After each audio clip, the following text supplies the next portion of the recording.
Hi everybody, welcome to Halifax, Halifax International Security Forum. It's great to be here once again.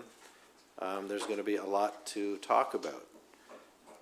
In the past few days, a lot of people have been calling me and writing to me, and they say something like, I really like the agenda, democracies, doodads, destiny, it's all good, all these Ds.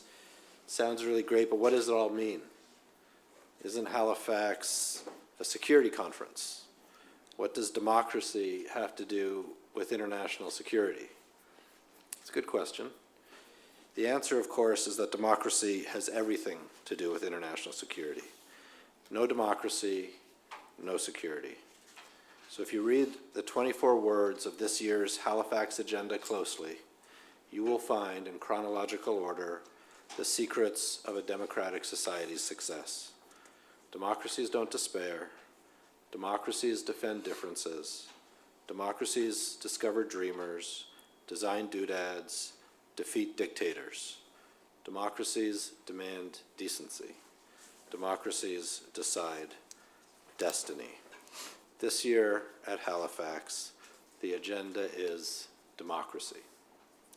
I want to thank Minister McGuinty both for hosting the forum this weekend. It's a privilege to get to know you over the past few months, and I really am looking forward to this weekend and getting your impressions on Sunday about how it all goes. So, Minister, thank you so much.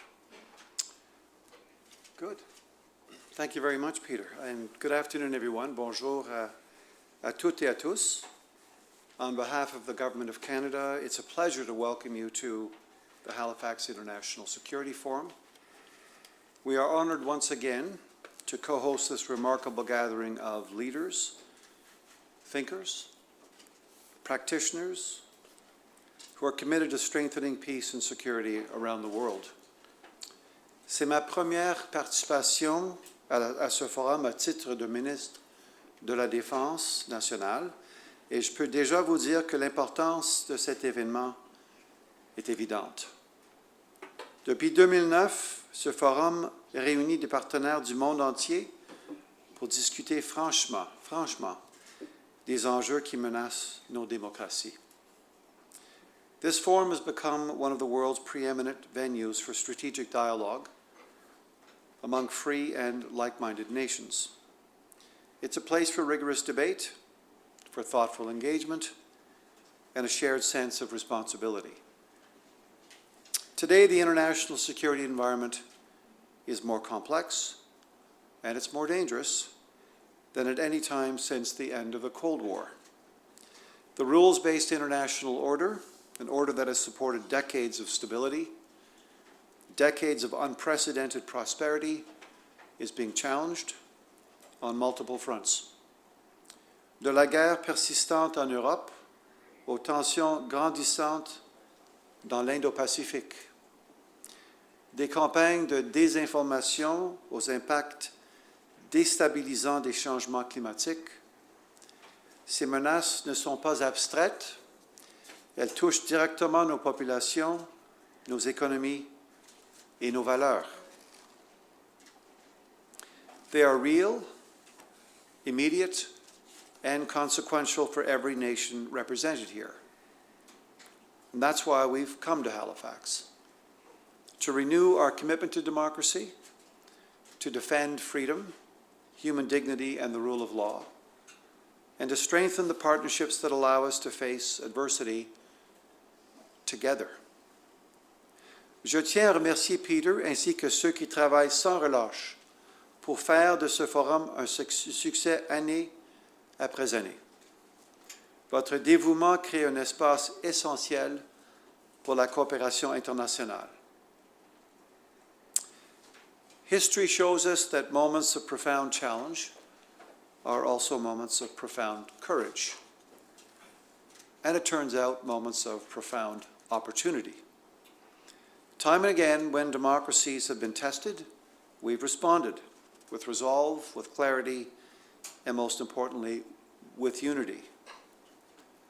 Together, Nous devons continuer dans cette voie. Nous devons faire preuve de solidarité et de leadership collectif. So as we gather here today, our task is clear. To speak honestly, to listen with intent, and to collaborate with purpose. To reaffirm not only our shared values, but our shared responsibility to shape a safer, more resilient, and a more peaceful world. Canada is ready to meet that responsibility. Le Canada est prêt à faire sa part. Thank you very much. Merci beaucoup. I'm happy to take any questions you might have. Mr. McGuinty, U.S. Ambassador Pete Hoekstra has recently said that the success of the ongoing trade talks between our two countries are very much dependent on the purchase of the Lockheed F-35 fighter jets. What do you think about that? The review of the F-35 acquisition project continues. It is one that is going to take the time it's going to take. We're going to get this right. This is a major acquisition for Canada. And this is something that I've stated unequivocally on many occasions before. The review continues. Yes, have you read the review, Minister? Have you read the review? The review continues. And when it's in final form, I'm sure I'll get a copy of it, but it continues. Why is it taking so long for there to be a decision made on this important decision? This is a very important decision for Canada. It's a very large acquisition for Canada. It's important in terms of relationship, not just with one country, but other countries. It speaks to the binational command at NORAD. It does many things. But we're going to take the time we need to make sure we get this right. Est-ce que ça vous met de la pression quand même, les propos de l'ambassadeur américain sur la décision à prendre? No. Puis, est-ce que vous sentez que cette fin de semaine, vous aurez vous-même une pression? Parce que d'un côté, vous avez votre homologue suédois qui est sur place. Vous avez aussi des sénateurs américains. Est-ce que vous serez courtisé? J'imagine que oui. Mais l'important, c'est que le Canada, c'est un pays indépendant, souverain. Nous allons prendre le temps nécessaire pour prendre la bonne décision. C'est une décision complexe, avec beaucoup de considérations, beaucoup d'enjeux. Et on continue l'évaluation. C'est en place, ça continue. Et quand c'est fini, ça va être fini. The U.S. administration has basically put a ban on Republicans or administration officials attending events like this one. We have one Republican, I think, in the congressional delegation. The delegation is half and half. Okay, well, more than I thought. But nevertheless, the Trump administration's withdrawal from international forums such as this, does that tell you anything about their intent to engage going forward? I've always believed that dialogue is an essential precursor for negotiation and progress. We are cooperating with our American colleagues, neighbors.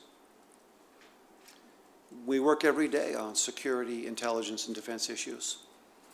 And for the past 6 months, whether it's my conversations with officials at NORAD or in the Pentagon with Secretary Hegseth, we work hand in glove, not just with our American counterparts, but other Five Eye partners. That hasn't changed. What the United States does in terms of its approach to multilateral engagement is its decision. It's up to them to make that decision. But we do have a good, strong congressional delegation here. We're looking forward to meeting with them.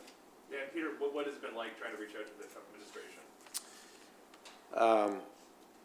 Well, I have their phone number. They have my phone number. They know where we are.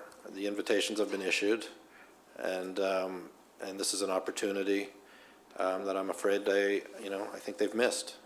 So. Minister, can I just go back to the F-35s? It's hard to believe that you're really still studying what you need, because we've been studying the F-35 since 2010 when Peter MacKay first selected it. It's probably the most studied piece of hardware we've ever had in this country. And there's a general predisposition against mixed fleets. Mr. Carney said we're not going to have a mixed submarine fleet. Mixed fleets being two supply chains, 2 sets of technicians. It's complicated. So are you seriously considering buying a 4th generation Grippen instead of the 5th generation F-35 that the RCAF loves? What we're seriously pursuing is a review of the F-35. And that will continue until it's completed. And there are many factors in the acquisition of a fighter aircraft fleet for Canada. Those are being factored in. They have knock-on distributive effects on infrastructure, on training, on interoperability, on NORAD, on capacity. All these factors are part of the examination. You can imagine that. This is a very large acquisition. And I know it is important to discuss the F-35 or submarine procurement. But one of the stories that's not getting out to the Canadian people is the extent to which we are procuring on other matters, other levels. For example, we're procuring an entire new system of generators for the Canadian Armed Forces. That may appear to be trite, but it's not when you're in the field. And you can't operate a field hospital because you haven't got generators that don't work interoperably.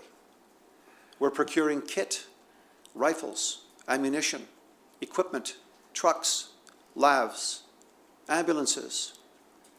We are procuring top to bottom. We are rebuilding 33 Canadian bases.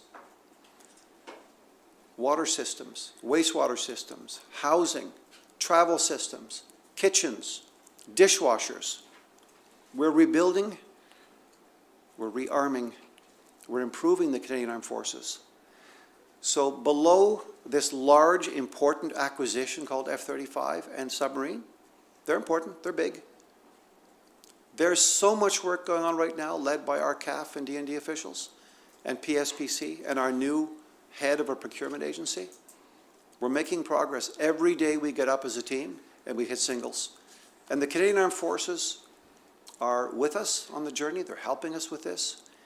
We're making progress. We're very encouraged. I just want to follow up on a comment from your colleague, Anita Anand, who is the former defense minister. She said last week that she would like NATO to shift its focus to include the Arctic.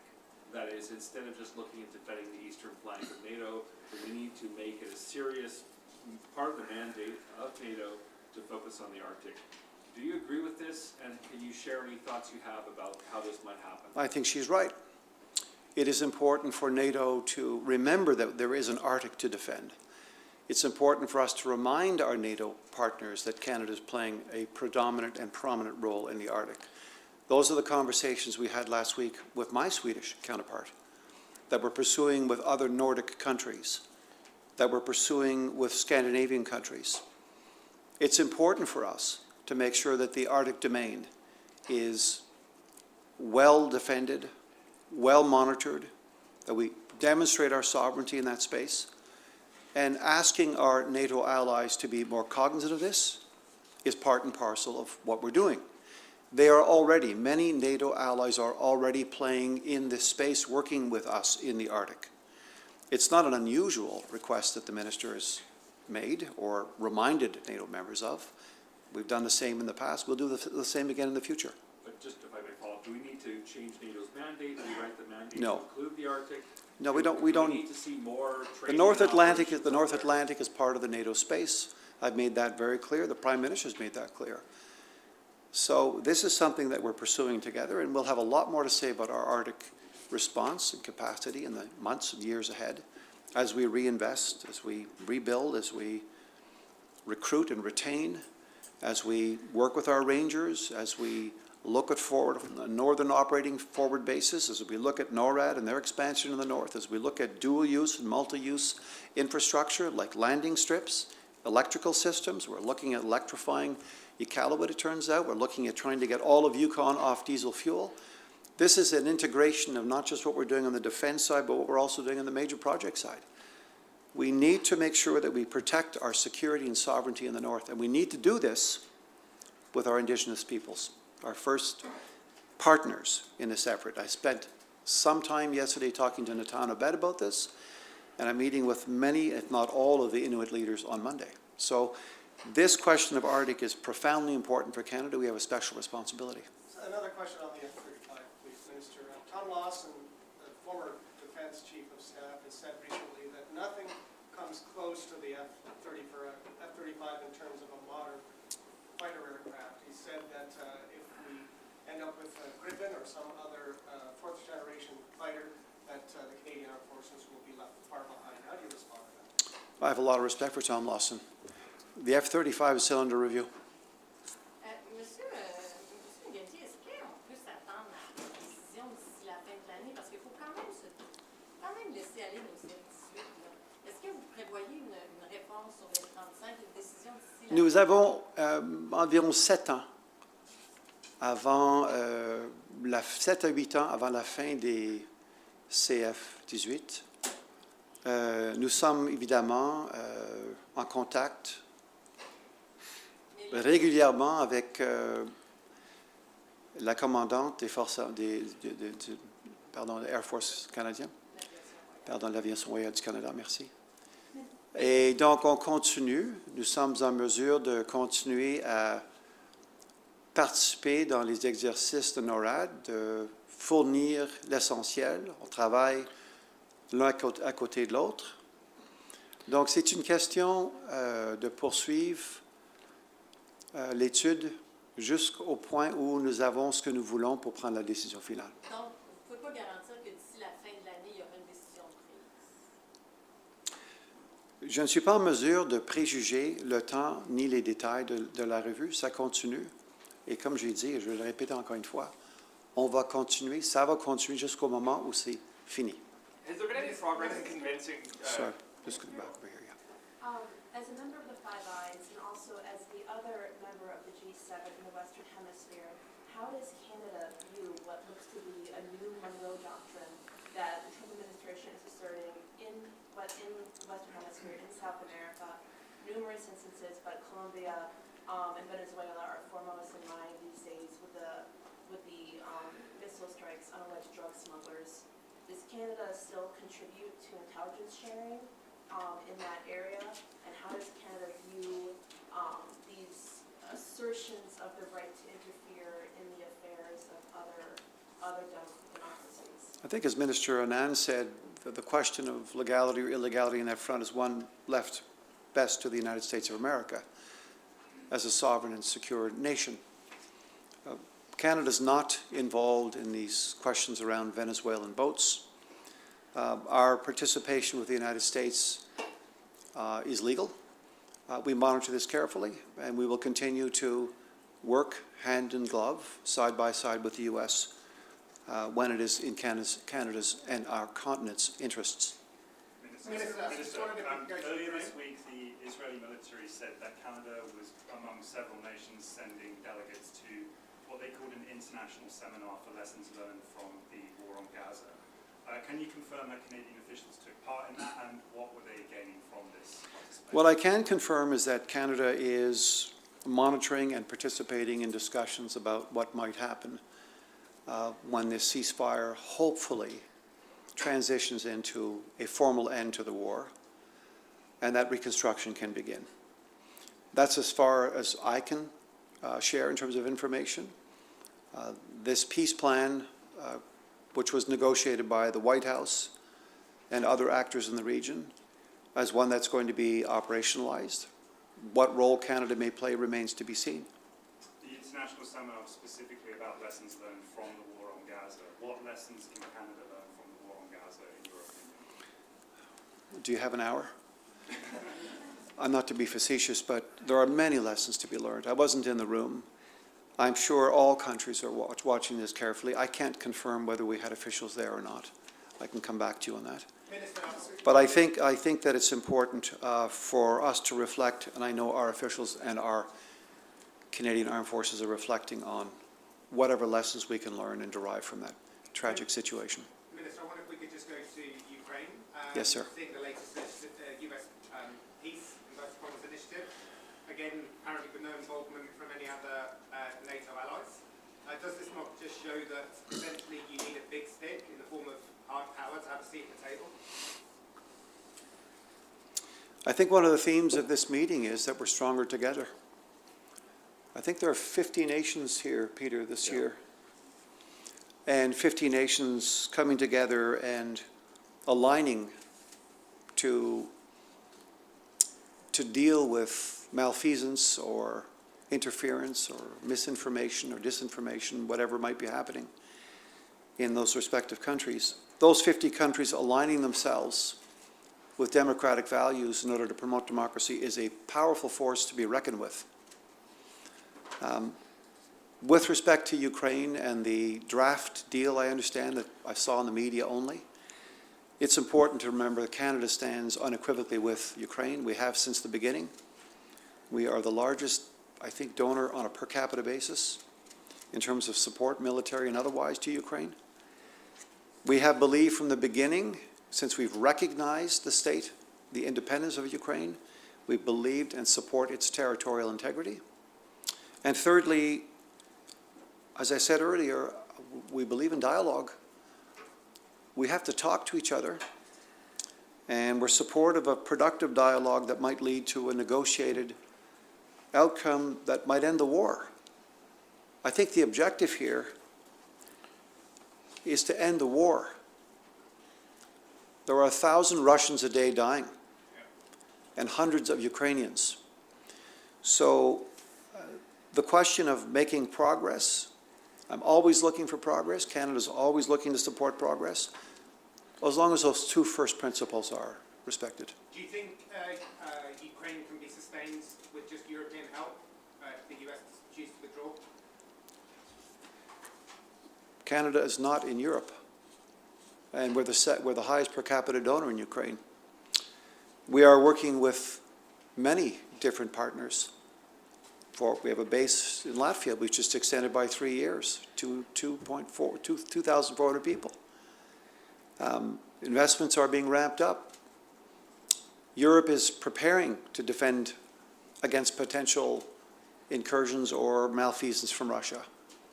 So as we move to, for example, 3.5% and 5% of GDP, there's a level, I think, of preparedness, of sophistication, of arming, which will be much more powerful than it has been in years gone by.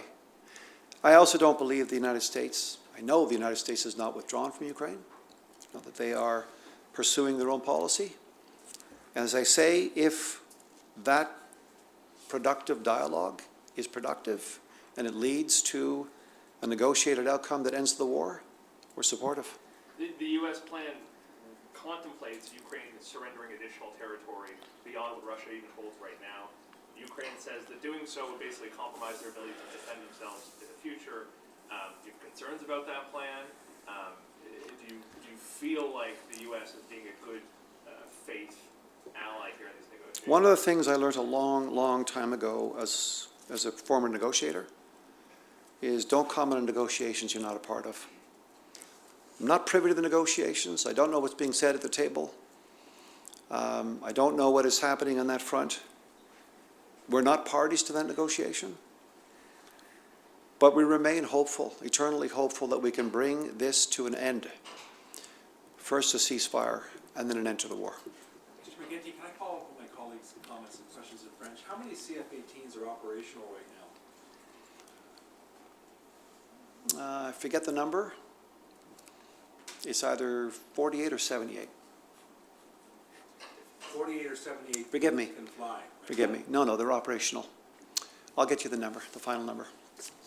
Minister, in addition to the Americans being absent from events like this, they're In also, the addition to what, sorry?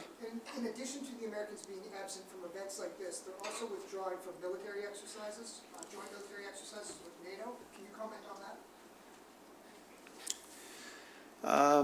I know that Canada is participating in exercises around the world, as we did, for example, recently in the Indo-Pacific with Australia. I know that I was in the Philippines 3 weeks ago signing a new security and defense agreement with the Philippines, which will bring us to participate more fulsomely with the Philippines Armed Forces. I know we were in Korea also strengthening our defense agreement. I know we signed a wider agreement with Sweden this week between both of our prime ministers, much of which speaks to defense, intelligence, and security, and we'll be backfilling those requirements with activities, including participating in events both here and there. The Swedes are up participating in Operation Nanook in the Arctic. So what the American military is doing is it's a sovereign state making decisions. We will and we do work with our American counterparts in many places in the world. So I can't comment on the military operations of the U.S. Central Command. When I met with the Secretary of War, Secretary Hegseth, we had a very good conversation about continuing cooperation on many fronts, including integrated air and missile defense, including NORAD and the modernization that we're bringing to bear with $39 billion announced 2 years ago. You know, he was very interested in hearing how we were going to proceed with the $82 billion we announced in the budget last week, which I think passed this week. Feels like last week. So we're moving forward. Canada is rebuilding, rearming, expanding. We're moving internationally. We have operations in different parts of the world. We do have the largest Baltic operation, 14-nation multinational brigade that we are commanding. So we're bearing down on our responsibilities. We're working and partnering where we can with any ally with whom we want to work. Juste pour revenir sur votre annonce de ce matin là, que vous avez fait à Dartmouth, quand est-ce qu'on va pouvoir commencer à voir justement des projets technologiques au travers de cette investissement? Ben, ces projets sont déjà en place, continus. Nous allons créer un espace sécuritaire où nous pouvons coopérer entre le secteur privé et le secteur public, où nous pouvons amener nos scientifiques du Canada, par exemple, de notre Communication Security Establishment, avec des partenaires du secteur privé. Le Premier ministre arrive du Moyen-Orient, où il est à la recherche de partenaires. Nous allons poursuivre des joint ventures entre nos compagnies. Mais ce qui est vraiment fortement important ce matin, c'est que nous allons avoir en place, finalement au Canada, une place où nos compagnies puissent comprendre et peuvent savoir quels sont les besoins des forces armées canadiennes. Mais ça commence quand? Ça commence aujourd'hui. Any progress in getting the F-35 depot located in Canada? As- Concern for our allies to be able to repair, upgrade, service that outside of the U.S. Any progress? Sounds to me like a part of the F-35 review. Thanks very much, everybody. Minister. Got to go. Take care. Thank you.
HFS delegates, please join us in the auditorium. Our program will begin in just a few minutes.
As a courtesy to our delegates and presenters, please silence all electronic devices.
Please take your seats. Our program is about to begin.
Please take your seats. Our program is about to begin.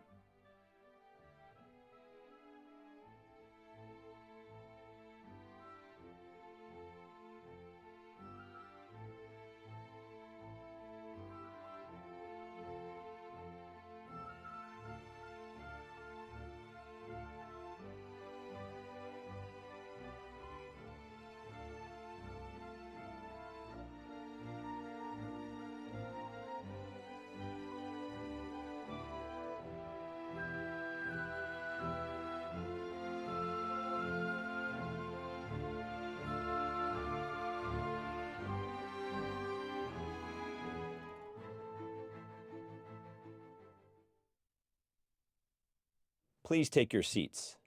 Our program will begin now.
Welcome to Canada.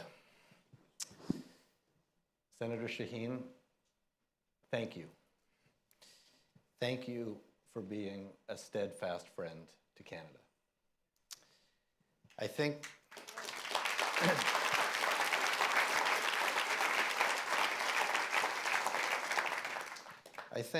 everybody here knows, but for those who don't know, Senator Shaheen has been coming to the forum every year since we began in 2009.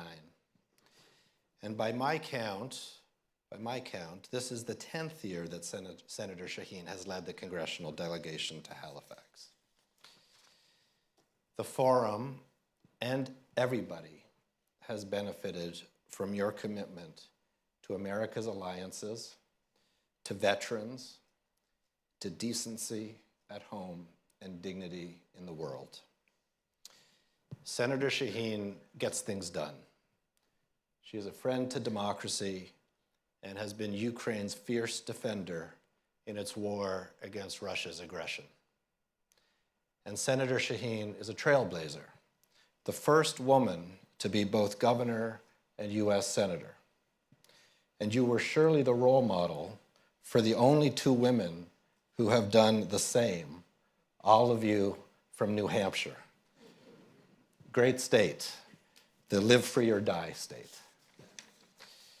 Earlier this year, Senator Shaheen announced that she won't seek re-election to the Senate next year in 2026.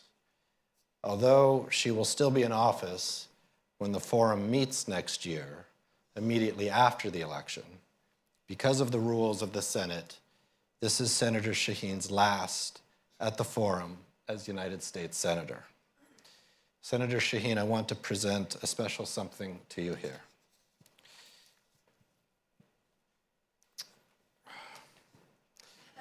The lighthouse has special meaning in Halifax, in Nova Scotia.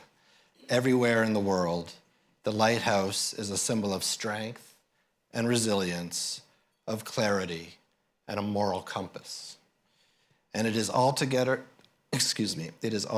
fitting that we open the 2025 Halifax International Security Forum by presenting this lighthouse to this American leader, Senator Jeanne Shaheen of New Hampshire.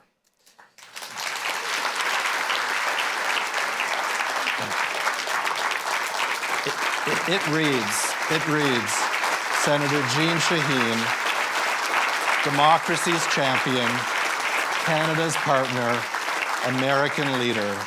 Thank you, Halifax International Security Forum. Maybe I'll do that one more time. Senator Jeanne Shaheen, democracy's champion, Canada's partner, American leader.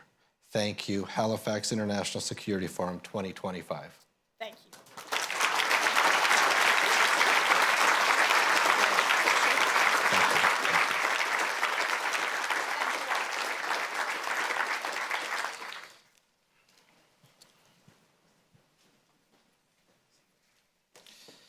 We have a new logo. It used to say, right there, it used to read Halifax International Security Forum. Now it reads democracy. What do you think? In Ukraine, yellow. You think it'll work? Democracy?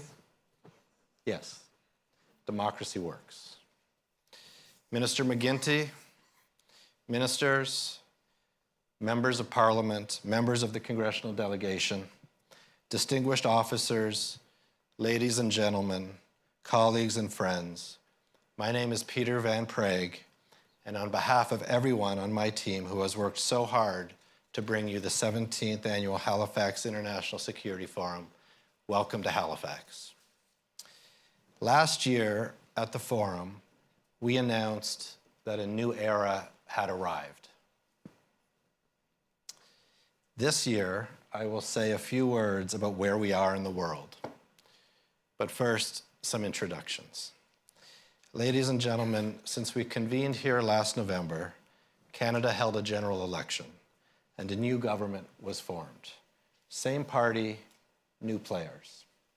I want to begin by introducing the Honourable David McGuinty, Canada's Minister of National Defence.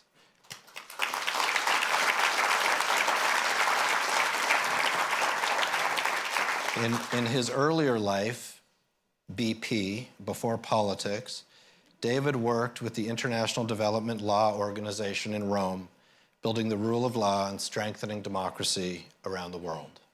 In politics, Minister McGuinty has been elected to Parliament from Ottawa South 8 times, beginning in 2004.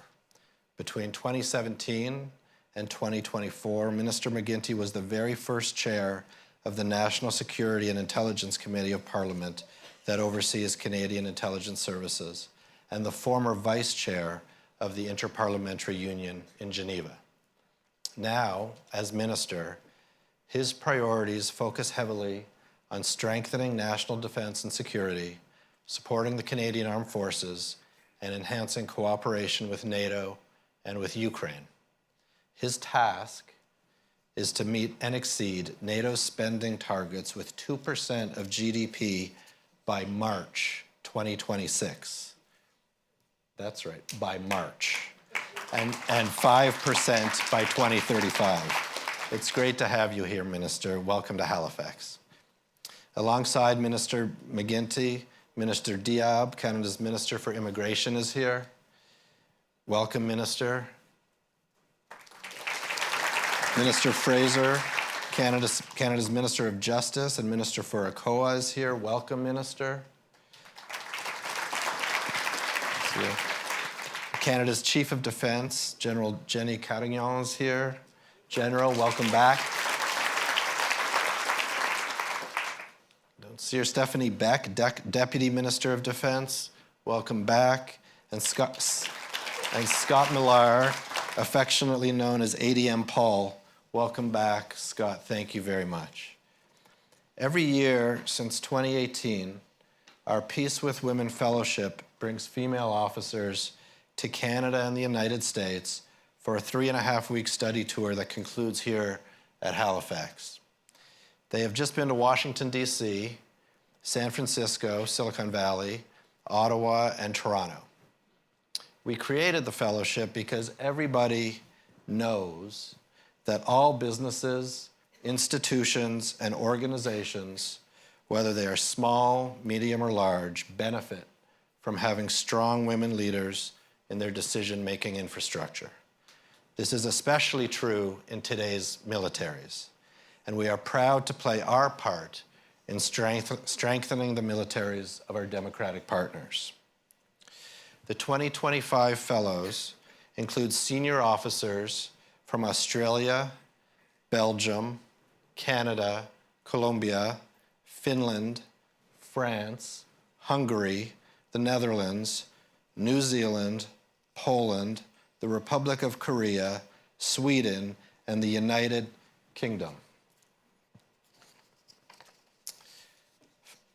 Included in the program are efforts to nurture this important international network with return invitations to Halifax International Security Forum every November. This year we have 22 alumni from past years. We have a total of 35 fellows or alumni with us. We are proud of this program, and Michaela and Kimberly, who lead it, and you will hear more about the fellowship directly from the fellows on Sunday morning. Fellows, welcome to Halifax.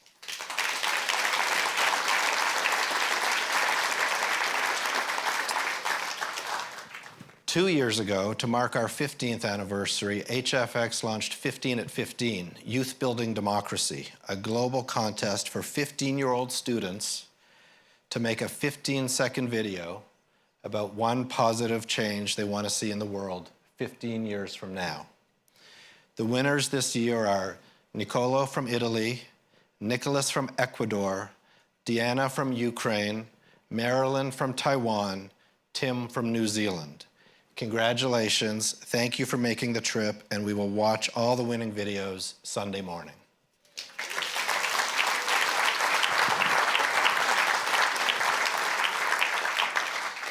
Here at Halifax, we know what it is that we are working to secure. Halifax International Security Forum is the most important meeting of its kind anywhere in the world because we deliberately link democracy with security. It is our guiding principle. Without democracy, there is no real security. Every single year that he attended Halifax International Security Forum as Senator from Arizona, John McCain reminded us of this guiding principle.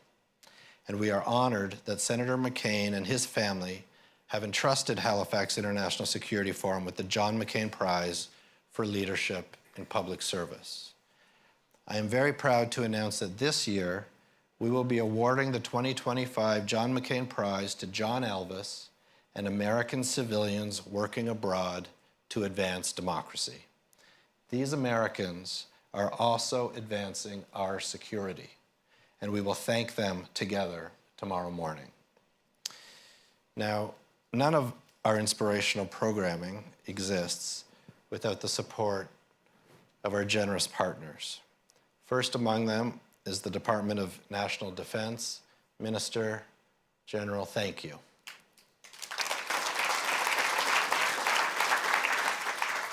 Thank you also to the Atlantic Canada Opportunities Agency, Minister Fraser, ACOA President Laura Lee Langley, and Chuck Maillet, thank you. Quite simply, we wouldn't be here without you.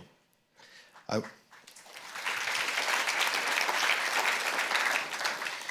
want to thank Club HFX, the pro-democracy business club that most generously supports our work.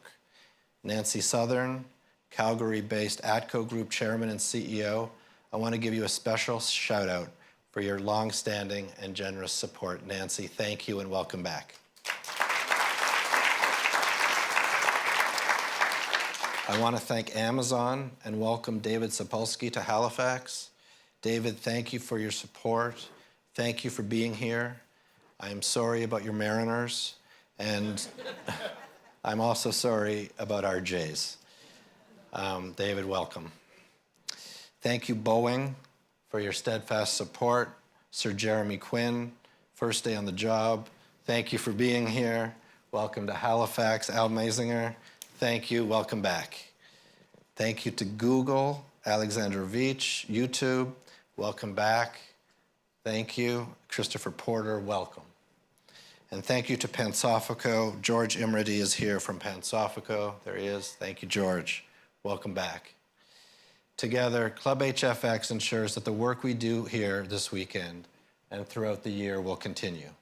In short, without them, there would be no Halifax International Security Forum.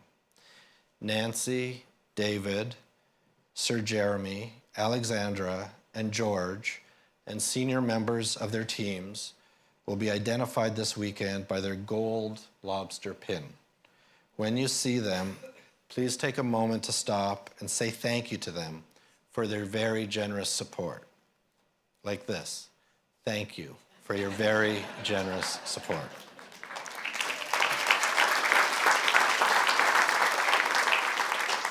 I want to thank Kongsberg of Norway as our peace partner.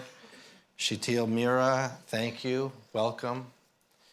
I want to also thank Blacklake, CADSI, the Canadian Association of Defense and Security Industries, CAE, MDA Space, Saab, TKMS, and the With Honor Institute. We couldn't do this without you.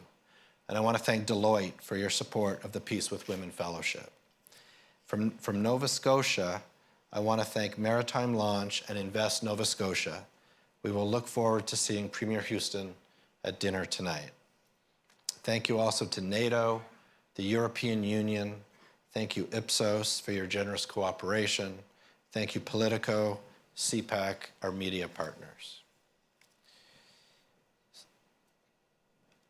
A lot of people go into the making of Halifax International Security Forum. I want to take a moment to thank my core team, Katya, Mektis, Michaela and Kimberly, Ellen and Emily, Bilal and Zach, Jacob and Randy. Thank you.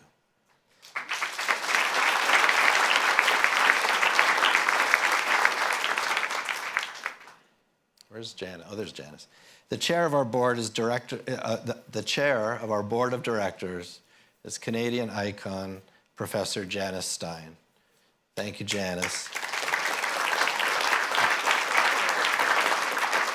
U.S. Ambassador Mark Lippert is our vice chair. Janice, Mark, thank you for your leadership. Treasurer Ahmet Taçyıldız of Turkey, President Kolinda Grabar-Kitarović of Croatia, Dr. Luis Rubio of Mexico, and J.J. Omojuwa of Nigeria, Dean Falk from Northern California, and our newest board member, just this morning, Admiral Rob Bauer of the Netherlands. Admiral Bauer has been a great friend of the Forum, in uniform as Holland's Chief of Defense and as chair of the NATO Military Committee, and we are so proud to have his confidence.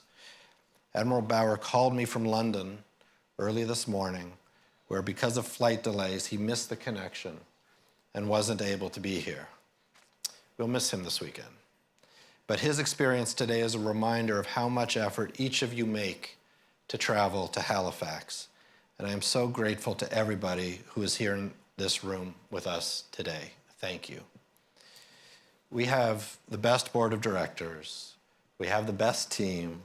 We have the best partners. We have the best participants. And we have the best volunteers. Young people, students from the community are here to help you throughout the weekend. They are wearing white lanyards. Please thank them when you have a chance.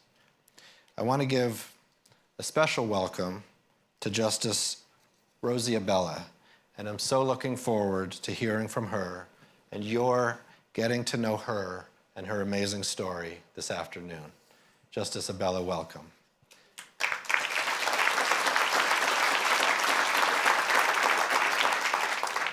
And I want to welcome back great friends of the Forum, Gary Kasparov, Ehud Barak, Kelly Craft. Thank you for being here. And welcome Bill Blair. Bill was your host as Minister of Defense the past 2 years, and tonight we will honor him together with Foreign Minister Anita Anand at dinner this evening with our Builder Award. Thank you, Bill. Welcome back. You always have a home here.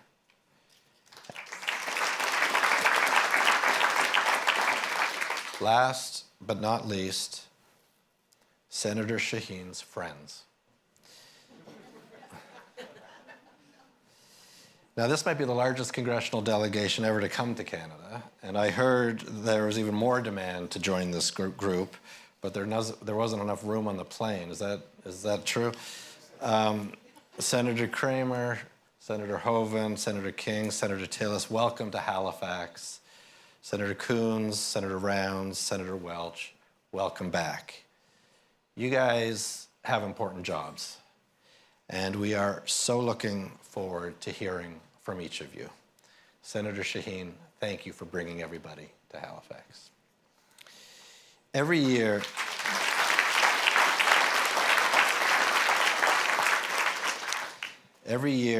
we publish 8 essays to accompany each of the 8 plenary sessions on the agenda. This year, we asked recent Nobel Prize winners, all of whom share a fundamental commitment to the principles of democracy, to write our essays. Tawakkol Karman, 2011 Peace Prize winner, is here, and we look forward to hearing from her. Tawakkol, thank you for coming. Welcome. In the past few days, a lot of you have written me or called me to say something like, I really like the agenda, democracies, doodads, destiny, all these Ds. It sounds really great, but what does it mean? Isn't Halifax a security conference? What does democracy have to do with international security? It's a good question. The answer, of course, is that democracy has everything to do with international security. No democracy, no security. The threats from China, Russia, Iran, North Korea, we call them the crinks. The threats from the crinks are real. And we cannot meet the threats from the crinks unless our democracies are working. And to be even more specific, unless American democracy is working. In short, Russia is a threat. China is a threat. Canada is not a threat. Jimmy Kimmel is not a threat. Members of Congress are not a threat.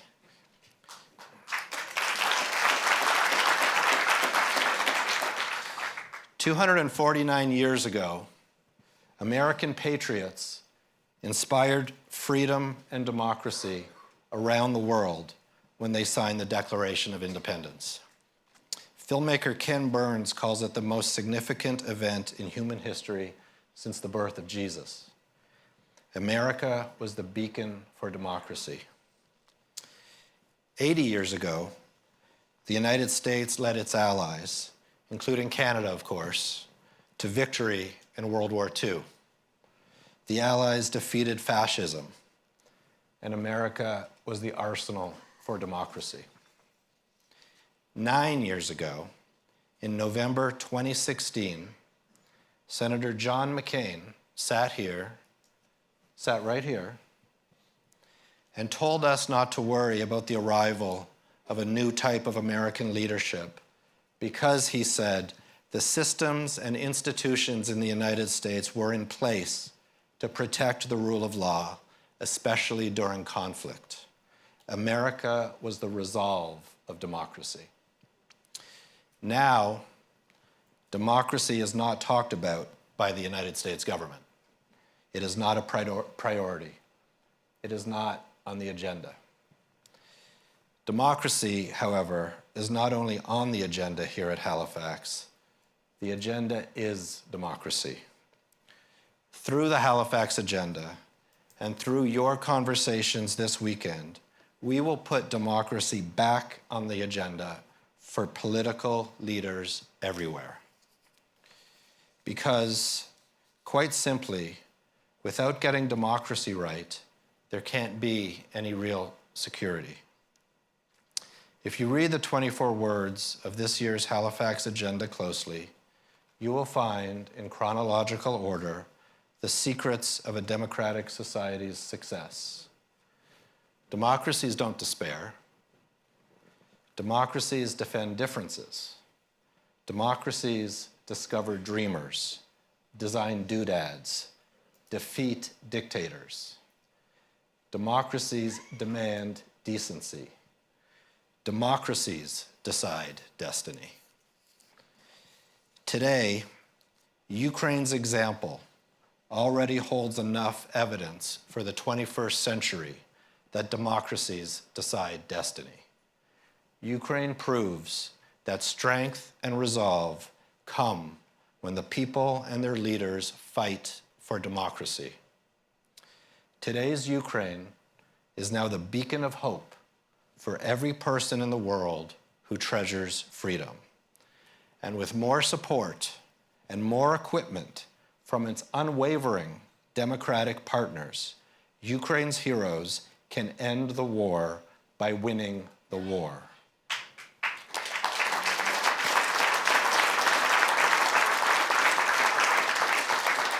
Surrendering to Russia is not a plan for peace.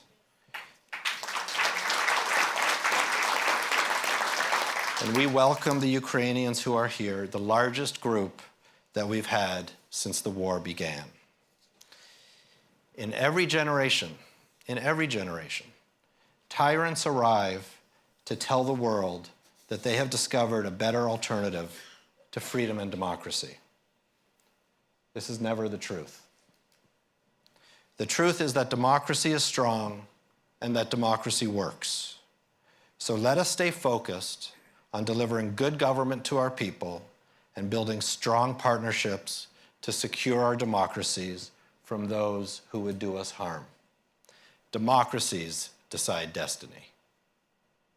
Welcome to Halifax.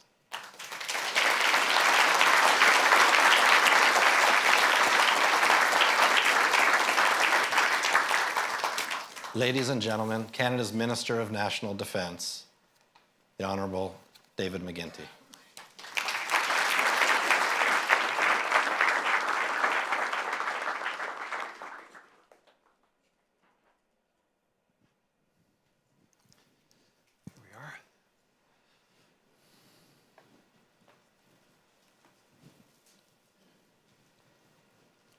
catch my breath.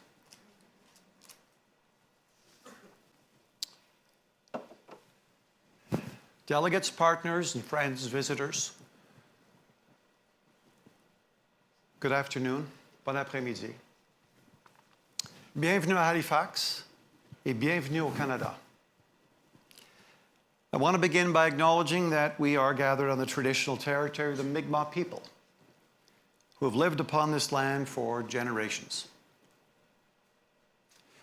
I love coming to this city. It's here on the Halifax Harbour where immigrants from around the world have arrived in Canada in search of a better life, and where Canadians in uniform have deployed to defend it. Halifax is a city of hope and service. It's a gateway to freedom, and it's a gateway to opportunity. And so it's fitting that we meet here to renew and deepen our commitment to democracy. This forum is a wonderful chance to connect and to collaborate, to forge shared solutions to the world's biggest security challenges. The world has changed so much since we first gathered here 16 years ago. I think you'll all agree that it's changed so much in the past 16 months. What hasn't changed is the fundamental truth that draws us here year after year.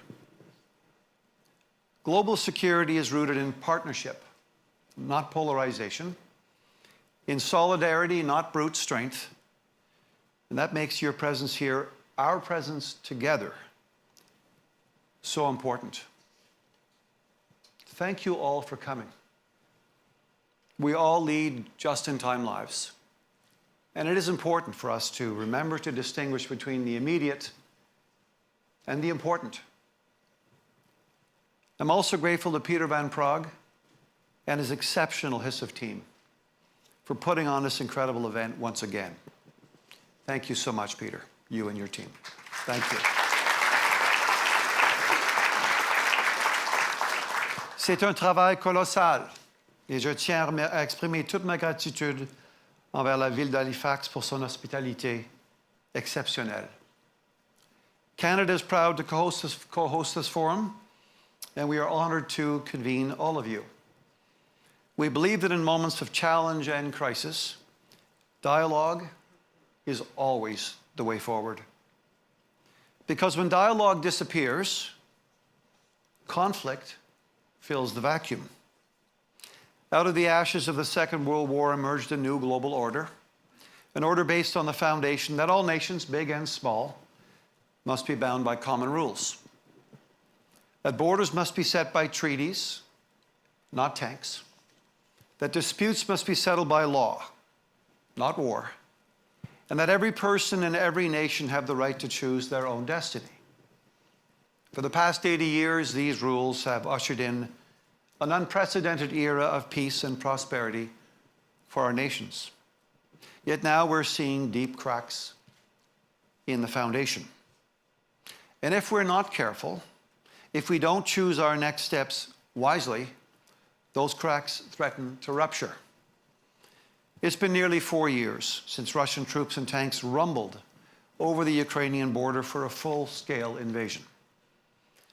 Vladimir Putin's invasion of Ukraine is a brazen challenge to the very principle of national sovereignty, the principle upon which all free nations just happen to be built.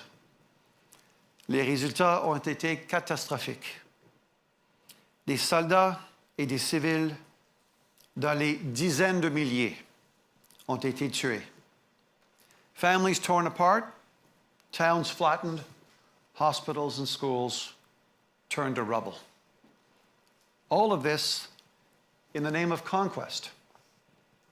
There are other cracks in the global order as well. In the Indo-Pacific, where China is playing an increasingly active role and has made its intent perfectly clear to unify with Taiwan. North Korea's belligerence, coupled with its growing nuclear and ballistic missile programs, are a global threat. Kim Jong-un has declared it a, quote, fraternal duty to support Russia, and North Korean soldiers continue to support Russia's war. Meanwhile, state and non-state actors are using malicious cyber activity and hybrid warfare tactics to weaken our democracies. They're using misinformation and disinformation to blur the line between fact and fiction, to erode trust and to manipulate. Les perturbations et le désordre s'aggravent. Ce que nous considérions comme acquis n'est plus garanti. Ce qui était autrefois fiable ne l'est plus aujourd'hui. It seems the only thing predictable these days is change. Rapid and unrelenting, as I often say to my 4 adult children when they listen. The world will never see the pace of change this slow again. The crises we face are not isolated. Rather, they are symptomatic of a larger struggle between those who believe in the sanctity of rules and those who believe in the tyranny of power. The cost of letting our global order continue to erode, or worse yet, to crumble, is a cost that no free nation should choose to bear. It's a cost we will have to pay in blood and treasure. It's in broken supply chains and soaring energy prices, in once inalienable human rights being discarded, in more refugees, tens of millions more desperately crossing borders, in a planet warming year after year, causing more and more natural disasters, and in more nations having to choose between submission or destruction. Democratic countries have a choice to make. Do we turn inward and return to our silos, hedging our bets, or do we double down on preserving the global order that's propelled us all forward for generations? For Canada, the choice is clear. After the end of the Cold War, many nations, including this one, put security and defense on the back burner. When national budgets were tight, other priorities took precedence. And if I'm being honest, we became complacent. Our defense muscles atrophied. Our security muscles atrophied. Call it the peace dividend or the end of history, we now know this era was short-lived. La paix et la démocratie ne sont pas des acquis définitifs. Elles doivent être constamment protégées et défendues. We know from history that the wolf is always at the door. Keeping it at bay takes commitment and it takes collaboration. It takes each and every one of our nations working together. It's simply no longer the case that one or a few nations will or should have to shoulder this burden. Every one of our democracies has a vital role to play. And that doesn't mean we all play the same role either. Take the NATO multinational brigade in Latvia, for example. 14 nations from across the alliance make up the brigade, all in support of NATO's deterrence and defense measures in Central and Eastern Europe. Each nation contributes their unique strengths, capabilities, and traditions. Canada leads the brigade as the framework nation, and we are honored to do so. We bring command and control structure as well as key combat elements. Other nations bring other vital assets, from mechanized infantry and air defense systems to engineering and logistics expertise. Together, that's right, yes, together, we demonstrate NATO's collective will and capabilities. And that's the point. It's not about identical contributions, but shared commitment to a common cause. As democracies, if we really believe in the underlying principles of our global order, freedom, fairness, and the rule of law, if we believe that prosperity and opportunity are worth fighting for, then we've all got to step up. And we must do it together because we're stronger together. Au Canada, nous avons entendu votre appel à intensifier nos efforts. Nous avons choisi d'y répondre en apportant notre contribution. Et je suis ici pour témoigner que c'est exactement ce que nous faisons. We are rebuilding, rearming, and reinvesting in the Canadian Armed Forces on a massive scale and at speed. We're making generational investments into our security, our sovereignty, and our resilience. We're shoring up our economy and our shared future. Just a few weeks ago, Canada announced an additional $81.8 billion over the next 5 years to strengthen the Canadian Armed Forces. That includes an additional $4 billion in military assistance for Ukraine through to 2029, a concrete demonstration that we cannot be waited out. This is the largest defense investment we've made in decades. Not only will it enable Canada's defense spending to reach 2% of GDP this year, and we will admit it, Peter, it also lays the foundation to reach our 5% commitment by 2035. We are building on significant investments we've already made into security and defense, including into the incredible women and men of the Canadian Armed Forces. They are at the heart of everything we do. And so we're improving their health care and their housing, their child care and their kit, and we're giving them the largest pay raise in a generation.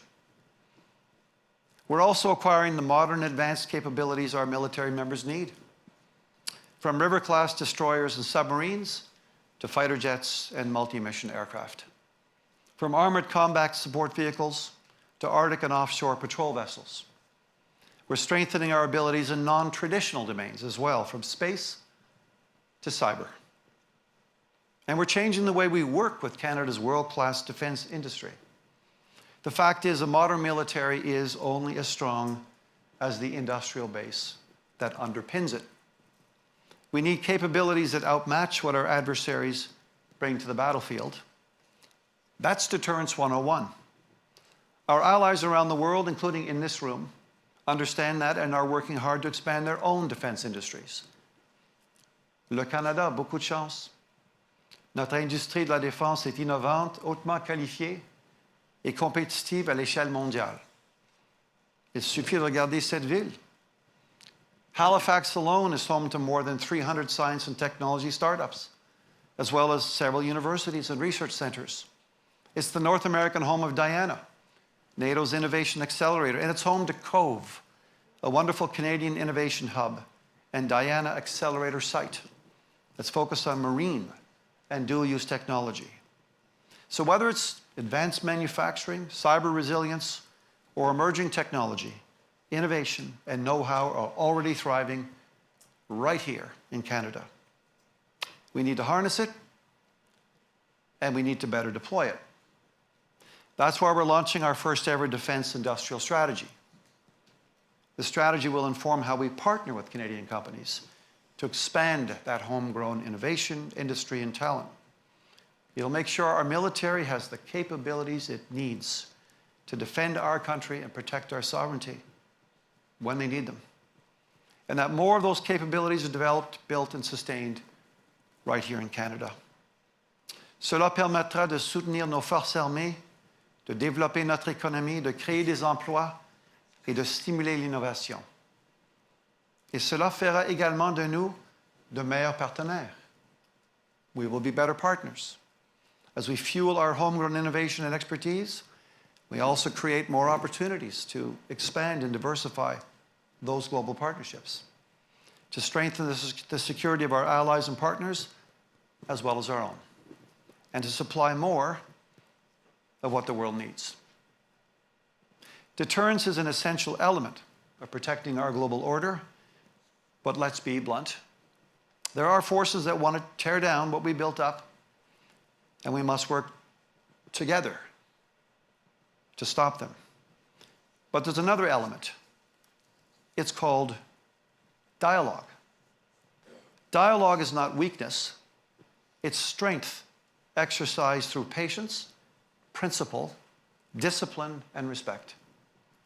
Authoritarian regimes seek to sow division and create discord. They seek to fracture our alliances and fuel polarization, to replace order with disorder. Dialogue makes us stronger than those who peddle and trade in fear. When we engage with openness, we strengthen our resilience and we lift each other up. The struggle between rules and power is not only fought on the battlefield.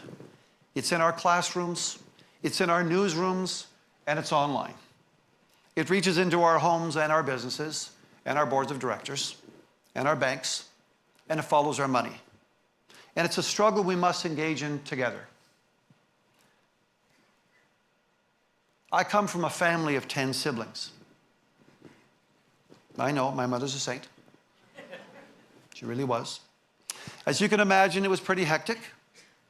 And I remember my mother telling us all something that stuck with me to this very, very day, something I've tried to live by, whole life by.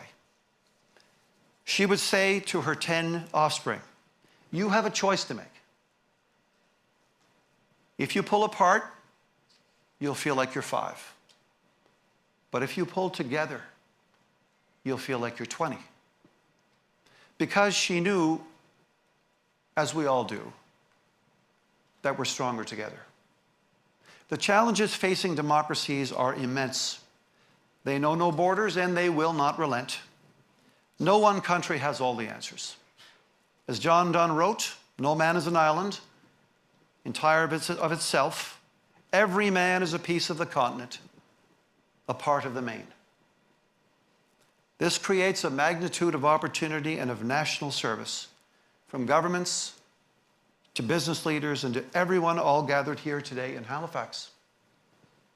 We can defend the global order. We know it's worth fighting for. That's what this forum is all about. C'est pour ça qu'on est tous là aujourd'hui et demain. To ensure another decade of close cooperation and success. Now let's get to work. Thank you very much. Merci beaucoup. Thank you.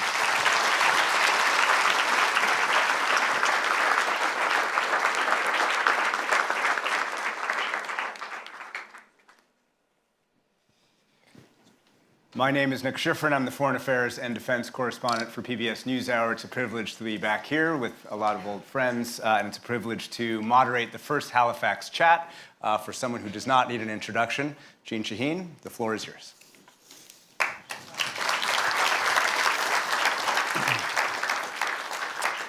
Well, good afternoon, everyone.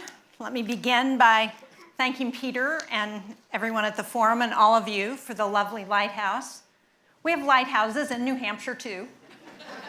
We also have the shortest coastline of any state in the U.S., so I especially appreciate that. It's really wonderful to be here with all of you again. I'm not going to go through the list of all of the honorable officials who are here, but recognize the contributions that all of you have made. At a moment when alliances are being questioned, it's important for American leaders to show up to this forum and to forums like this around the world.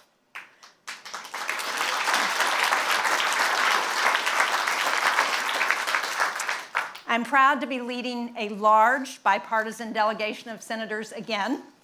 I won't introduce them again since Peter was kind enough to do that, but I will say that we are all here because we believe in the democratic values that Peter and Minister McGuinty talked about, and also because we believe in the importance of the U.S.-Canadian relationship.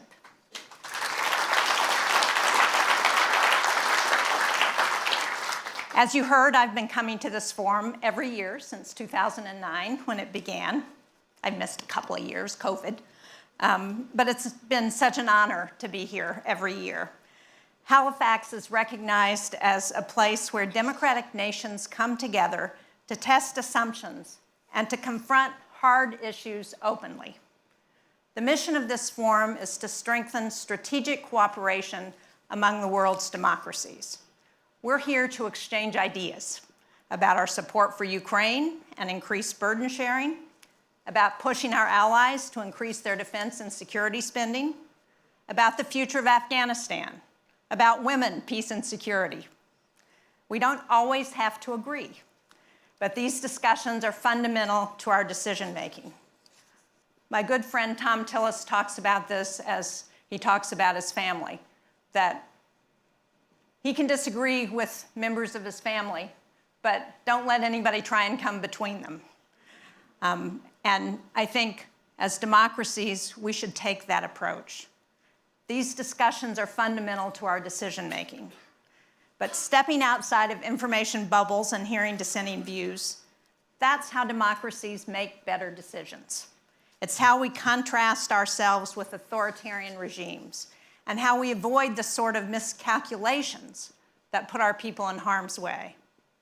Now, I agree with, I think, probably everybody in this room. This has been a tough year for democracies, for democratic leaders. Democracies have inherent value, we know that, but they also have to deliver for their people. Good jobs, affordability and economic security at home, peace and stability abroad. And we have to articulate why engaging with the world directly supports our goals. That's especially true as we face strategic competition from autocratic regimes like China and Russia. Our strongest answer to that competition is one advantage authoritarian systems just can't match, and that's our alliances. Many of you know, as you heard, I represent New Hampshire. It's a small state, but we share a very important border with Canada. Sadly, our relations, the US and Canada, have been strained. We've seen a wedge created between the United States and Canada, where we share deep cultural, political, economic, and social bonds. In New Hampshire, about a third of our residents came from Canada. But I know from my meetings with foreign leaders and diplomats, our allies are nervous. People wonder, can the US be relied on? How solid are our alliances? I appreciate those concerns as being valid, because when support for Ukraine wavers, when tariffs hit some of our closest partners, when diplomacy and predictability take a backseat to short-term deals, it's hard for any of us to pretend that we aren't concerned. But we should remember one really important point. Alliances are about more than any one leader. Alliances are relationships that have stood the test of time. We saw that in the video with Gander, with the cooperation on World War II and Korea. Alliances, as I said, have stood the test of time. And most of the people here at this conference have spent years traveling to meetings, building relationships, making friendships. These connections are the foundations of our alliances, and they matter in tangible ways. And for a small state like mine, in New Hampshire, the alliances aren't abstract. They protect our shipyard and aerospace workers, our manufacturers, our guard units who deploy alongside our allies. We have made better decisions because we've had these kinds of conversations here in Halifax. And since this is my last year leading our bipartisan delegation, I want to just reaffirm how proud I am to have been here for so many years, to have worked with so many of you. And while US politics is right now more volatile than many of us would like, our alliances have outlasted our politics in the past, and they will again in the future. Thank you all very much.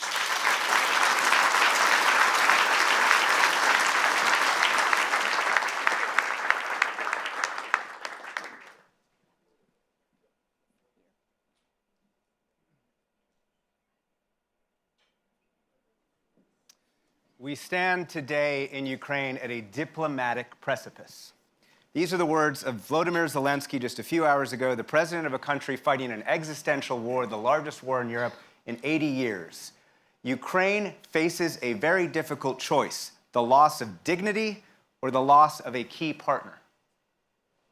That is how stark Zelensky believes is his choice when presented just in the last 24 hours, texts written by the Trump administration, introduced by Dan Driscoll, who is the most senior civilian in the US Army, but in Kyiv on a diplomatic mission.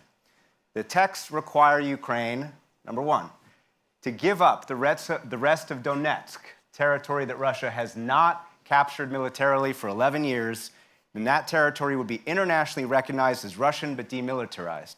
The US would then recognize not only the whole of the Donbass, but occupied Crimea and the occupied portions of Zaporizhzhia and Kherson as de facto Russian.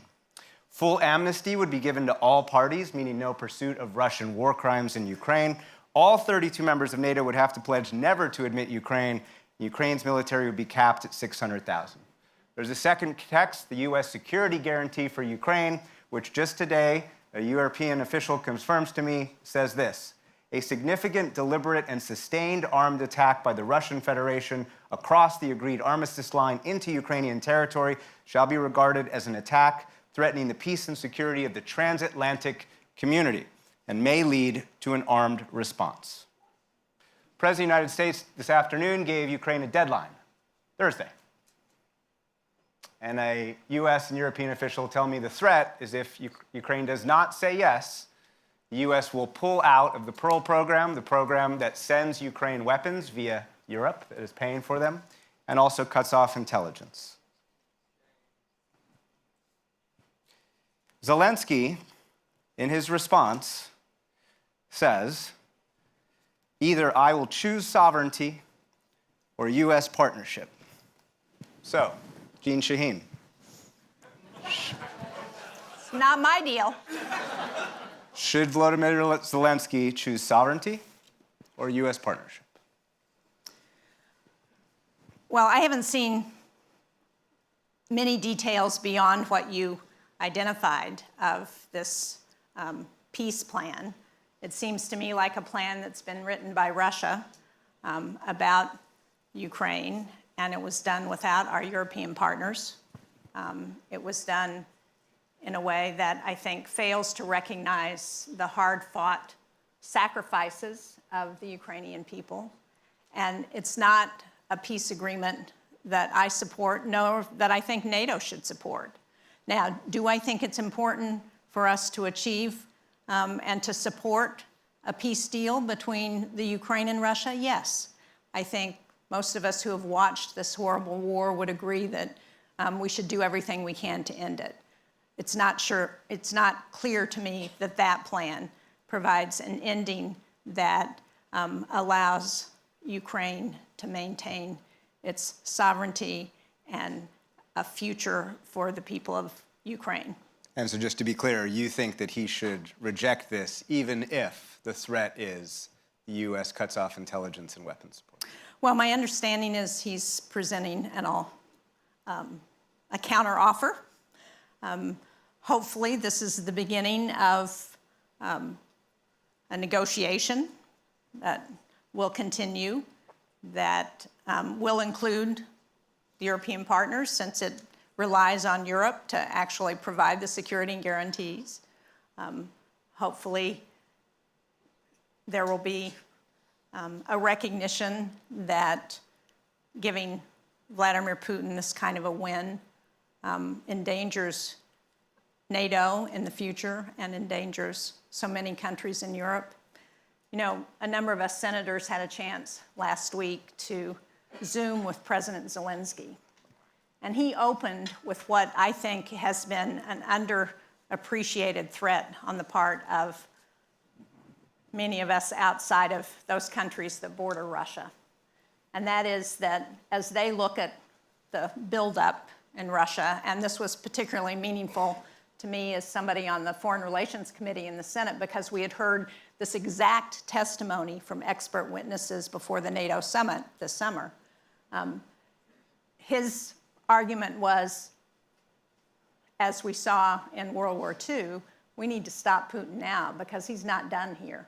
If he's successful in Ukraine, he's going to come after the Baltics, he's going to come after Eastern Europe in ways that none of us will want to see. And Western intelligence is that Russia is building more weapons Absolutely. than they would ever need in Ukraine. I'm just going to take 1 second. We only have 10 minutes here, and we're going to get to the second panel. So I promised to the audience we're going to have lots of time, or we're going to have time for questions with the panel. Let's just keep going on Ukraine, and then let's take a tour around the world. Let me play devil's advocate for a second. If Secretary of State / National Security Advisor Marco Rubio were here, he would make a few points. Ukraine's had nearly 4 years to prove that it can re-achieve or recapture occupied territory, and it hasn't been able to. The U.S. needs the weapons it's sending to Ukraine, including the Patriots, for contingencies and actual plans in both Indo-PACOM and Central Command in the Middle East. And if there's a way to save lives, as President Trump says is his priority, we should push for a negotiated settlement in which both sides compromise. Well, that's not a compromise. That 28-point peace plan, that's a plan that Russia wrote to benefit Russia.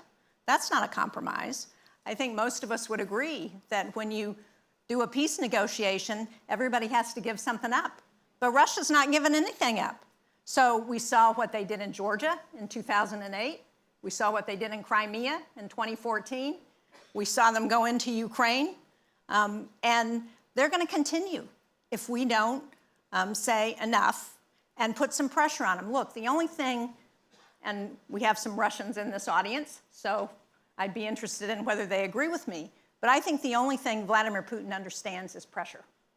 And what President Trump has failed to do is to put pressure on Putin and the Russian regime to force them to come to the table. So other than the sanctions on Lukoil and Rosneft, Which go into effect today, by the way. yes, we have done very little to pressure Russia. We need to give Ukraine their long-range weapons. We need to give them more air defenses. We need to give them more planes. And we need to work with Europe to ensure that they can face this Russian threat. And then we need to continue. You know, we have a bill in the United States Senate that has over 85 co-sponsors, Republican and Democrat. You never get 85 co-sponsors on a bill in the Senate. It would put significant secondary sanctions on those countries that are still doing business with Russia. We need to pass that bill, and President Trump has refused month after month to endorse the bill until just recently, and we still haven't taken it up. So Russia needs to feel the pressure from the global community about what they're doing. And the fundamental trade here, and I know you haven't seen this text, there's no official text, but nonetheless, the fundamental trade that the Trump administration is offering is this security guarantee. And again, we have the text for the first time. A significant, deliberate, and sustained armed attack by Russia across the agreed armistice line into Ukrainian territory shall be regarded as an attack threatening the peace and security of the transatlantic community and may lead to an armed response. Is that good enough? Not unless we see who's actually going to defend it. And the idea that we're going to say to NATO, you can't enlarge anytime in the future, when we know that there are other countries in Europe that still want to join NATO. I mean, why are we going to handcuff NATO just because Vladimir Putin wants to make sure that Russia is able to continue to pursue its ambitious territorial agenda?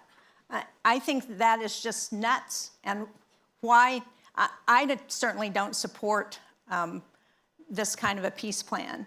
And my bet is that a lot of my bipartisan senators who are here, as well as members of Congress who have been strongly in support of Ukraine, aren't going to support it either.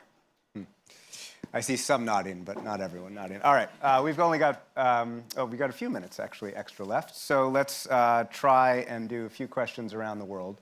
Let's do Venezuela, Saudi Arabia, and Gaza, and see what we can get through. Instability in Venezuela has produced millions of migrants flowing toward the United States. The U.S. accuses Nicolas Maduro of sitting on top of a drug cartel with $350 million in annual revenue. Venezuelans are led by Maduro, who lost a democratic election, probably 2-1, if not more. And Maduro invites Chinese and Russian presence into the Western Hemisphere. Should the U.S. pursue regime change in Venezuela? I think Nicolas Maduro is a bad guy. I think he is promoting illegal substances into the United States, and New Hampshire has had a real issue with the opioid epidemic. But I don't think he's a threat to America's national security. I don't think that the amount of firepower that we now have in the Caribbean is warranted. Largest probably since the Cuban Missile Crisis. Absolutely. And we have taken some of that away from the Red Sea, for example, where there are very real threats in the Middle East. to the United States or to American interests there. And the threat of escalation, I mean, if you put aside the question about is there a legal doctrine to allow what this administration has been doing in the Caribbean, just the threat of escalation and the risk that it puts to our men and women who are serving in the military and to Americans, I think does not make the endeavor worth it. Well, let me ask you that. You are the number 2 Democrat on the Senate Armed Services Committee, of course. There's been a very big debate, both about the rhetoric of this, but also the policy of the legality of these strikes. Do you believe the strikes on the fishing boats that the Trump administration says are drug boats, which they say drugs are a national security threat, the fishing boat strikes, but also possible land strikes in Venezuela after Monday, when the Cartel de los Soles, the cartel that Maduro heads, will be a foreign terrorist organization? Are those strikes legal? Well, it depends on which attorney you talk to. And I think the concern, as I said, is the major concern is not just the legal foundation that is being used for those attacks. And if they're as confident about that as they indicate, then why aren't they willing to release it to the public so all of Americans can see it? But I think the greater threat is really the threat of escalation and what the harm that puts for Americans. Let's do 2 quick more, and then we'll turn to the audience. This week's Saudi Crown Prince, Mohammed bin Salman, who will probably lead the kingdom for the next 40 or 50 years, had a royal welcome in the White House. And Saudi Arabia has been given permission to buy 48 F-35s, giving nothing on normalization with Israel. As part of that, the most advanced NVIDIA Blackwell chips, an agreement for the U.S. to build a nuclear plant in Saudi Arabia without, at least publicly so far, the text, what's known as a 1-2-3 agreement, and Saudi Arabia has been declared a major non-NATO ally. Do you support the U.S. strategic alignment that is clear that's come out of these meetings this week with Mohammed bin Salman? I think there are a lot of questions about what we're offering them and the specifics around the nuclear deal, around the F-35s that raise real questions and that they need to answer to the same kinds of specifications that other countries have that we've sold or shared that kind of technology with. I think that Saudi Arabia, despite my concerns about human rights, has been a positive player in the Middle East right now. And it's important for us as countries to talk to people who we may not always agree with to see where our interests align. And I think this is one of those cases. But I have real reservations about what we're offering in terms of security agreements and the technology, the F-35s and the other technology. If the F-35 sale got to the committee today, would the committee support the sale of 48 F-35s to Saudi Arabia? I don't know without some of the answers to the questions that we don't have yet. Interesting. All right, and then very quickly, the vision in Gaza that U.S. and Middle Eastern officials tell me right now is that the area within Gaza, east of the yellow line, east of where the IDF has parked itself inside of Gaza, about half of Gaza or so, will be developed. And the idea is that Gazans from the west side will move over to the east side. They will be disarmed as they do that, and that there will be weapons buybacks, and that this will be the beginning of disarming Hamas, and that eventually the IDF will leave and international forces will replace them on that yellow line. If that is the plan, do you think that can work? Well, it's missing a lot of details for how that kind of plan would work. I think a ceasefire in Gaza has been a very important development. I hope the ceasefire continues. It needs to be accompanied by humanitarian aid. It needs to be accompanied by a future for a Palestinian state that so far Israel has refused to agree to. Fair enough. Okay, we'll try and get through two very quick questions. I'm going to go to this side of the audience. I saw one hand in the back. Moaz Mustafa, please. Quick question, Moaz, please. Thank you. My name is Moaz Mustafa with the Syrian Emergency Task Force. Senator, thank you for your leadership on repealing the Caesar sanctions. I know... Listen, we just heard that the House committee is going to support it, which is great news. Confident no binding snapback provisions. Yes, and they're great news. They're headed in the right direction. Thank you, ma'am. Thank you. Wow. Quickest question in Halifax Security Forum history. All right, in the middle, I guess. We'll go right there. That's the next hand I saw. You know, while we're waiting, though, let me just say on Syria and on the Middle East, we have an opportunity in the Middle East that hasn't existed in generations. With the fall of Assad, with reforms that are happening in Lebanon, with the weakening of Iran, with the ceasefire in Gaza, there is an opportunity here that all of us should support and see the Middle East move forward in a way that would be a benefit not just to the people of that region, but to the entire world. So I hope that everybody will look at that and think from our various countries' perspectives how we can support the reforms and the changes that are happening there. Yes, sir. Thank you, Stan Kutcher, Senator, another senator from Canada. Nice to meet you. Nice to meet you. We'll talk later. A real estate swap should not be the basis of a peace deal, whether you come from New York City or not. And the aggressor in an illegal genocidal war should not be the person setting the terms of the peace plan. I think those are pretty well givens that we should all agree on. You talked about allyship. What should the allies who uphold democratic values in the reality that the United States has walked away from them? What should the allies do? Well, I think the allies have, at least based on the statements that I've seen from leaders in Europe, have indicated skepticism to opposition to what's been outlined in terms of a peace plan for Ukraine. And I thought I made it pretty clear that that's my view as well. One last question, I think. We can get, all the way in the back, which is something, oh, sorry. Yeah, all the way back, and then we'll see if we can go back here. Yeah. Is this on? Yeah, we can hear you. Chad O'Carroll from NK News. We're a specialist North Korea news publication. North Korea is playing a major role in the conflict in Ukraine by supplying munitions at massive scale. Yet, in my 15 years of watching North Korea, it seems that North Korea policy across the last two administrations in the US, the current one and Biden, seems to be largely an afterthought.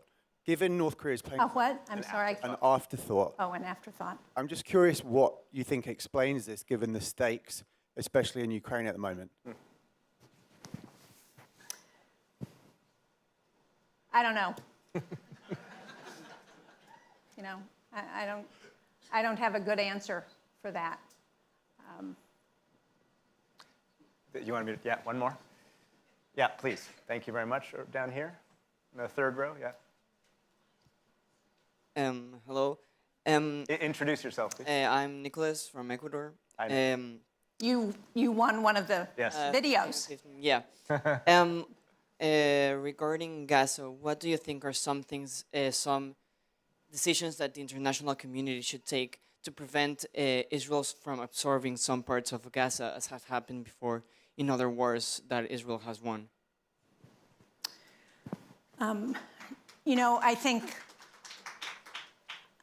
I'm more worried about Israel trying to absorb the West Bank than about Gaza, frankly. I think it's been important for President Trump to say very strongly that he opposes any effort by Israel to take the West Bank by force. I think right now the major challenge in Gaza is to try and ensure that the ceasefire continues and to get the humanitarian aid in there that the Palestinian people need. I mean, we're looking at another winter where people don't have houses, they don't have food, they're not getting. Part of that deal was to ensure that the humanitarian aid that the people needed got in there. And we need to continue to pressure Israel to make that happen. That was part of the deal. Now they need to perform. It is the end of your final solo Halifax moment after 15 years. Last things to say? Any well wishes for democracy and for this forum? You know, I was a student during the 60s when there was a lot of opposition in the US to the Vietnam War, which Canada, you rightly pointed out, you did not participate in. And I can remember being frustrated in my political science class, well, like many of my student colleagues, about the failure of the United States government to listen to the tens of thousands of people who were marching in the streets. And one of the things my professor said to me that I will never forget, he said, when enough people get upset enough about what the policies are of this government, it will change. And that is what's true about democracy. But in order for it to work, we have to participate. And it's important for people to engage, to know who your elected officials are, to know what they stand for, and to make informed decisions and to engage in democracy, because without that, it doesn't work. Senator So Jeanne. thank you for what you're doing to ensure that it works. And please, thank you.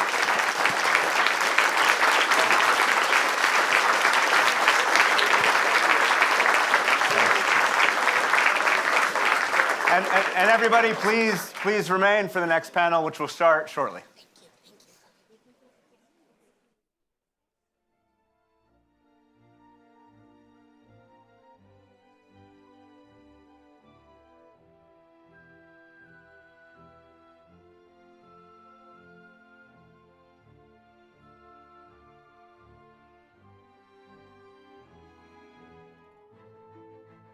Please remain in your seats. Our program will continue right away.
It's early in the forum, but could we just already anticipate the applause, the fabulous videos that we get every year? So really, thank you.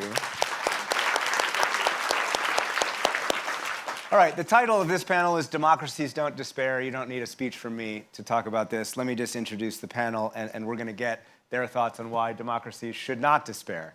And then maybe we'll ask a little bit about Ukraine. But let me start at the end there. Gary Kasparov is the chairman of the Renew Democracy Initiative. Hanna Hopko, the co-founder of the International Center for Ukrainian Victory and head of the ANTS network. And to my right, Minister Paul Johnson, the Minister of Defense for Sweden, and Jeanne Carignan, the Chief of Defense Staff for the Canadian Armed Forces. So let's do this a little differently. Let's start, Gary, with you. Let's start with civil society. Why do you think democracies should not despair? Are we talking about democracies as institutions or democracies as democratic countries? Which do you prefer? Yeah, I would do with the latter. I think democracies must not despair. Actually, it's not about don't, it must not. We have a lot to be proud of. I mean, the world that is built around, it's done by us.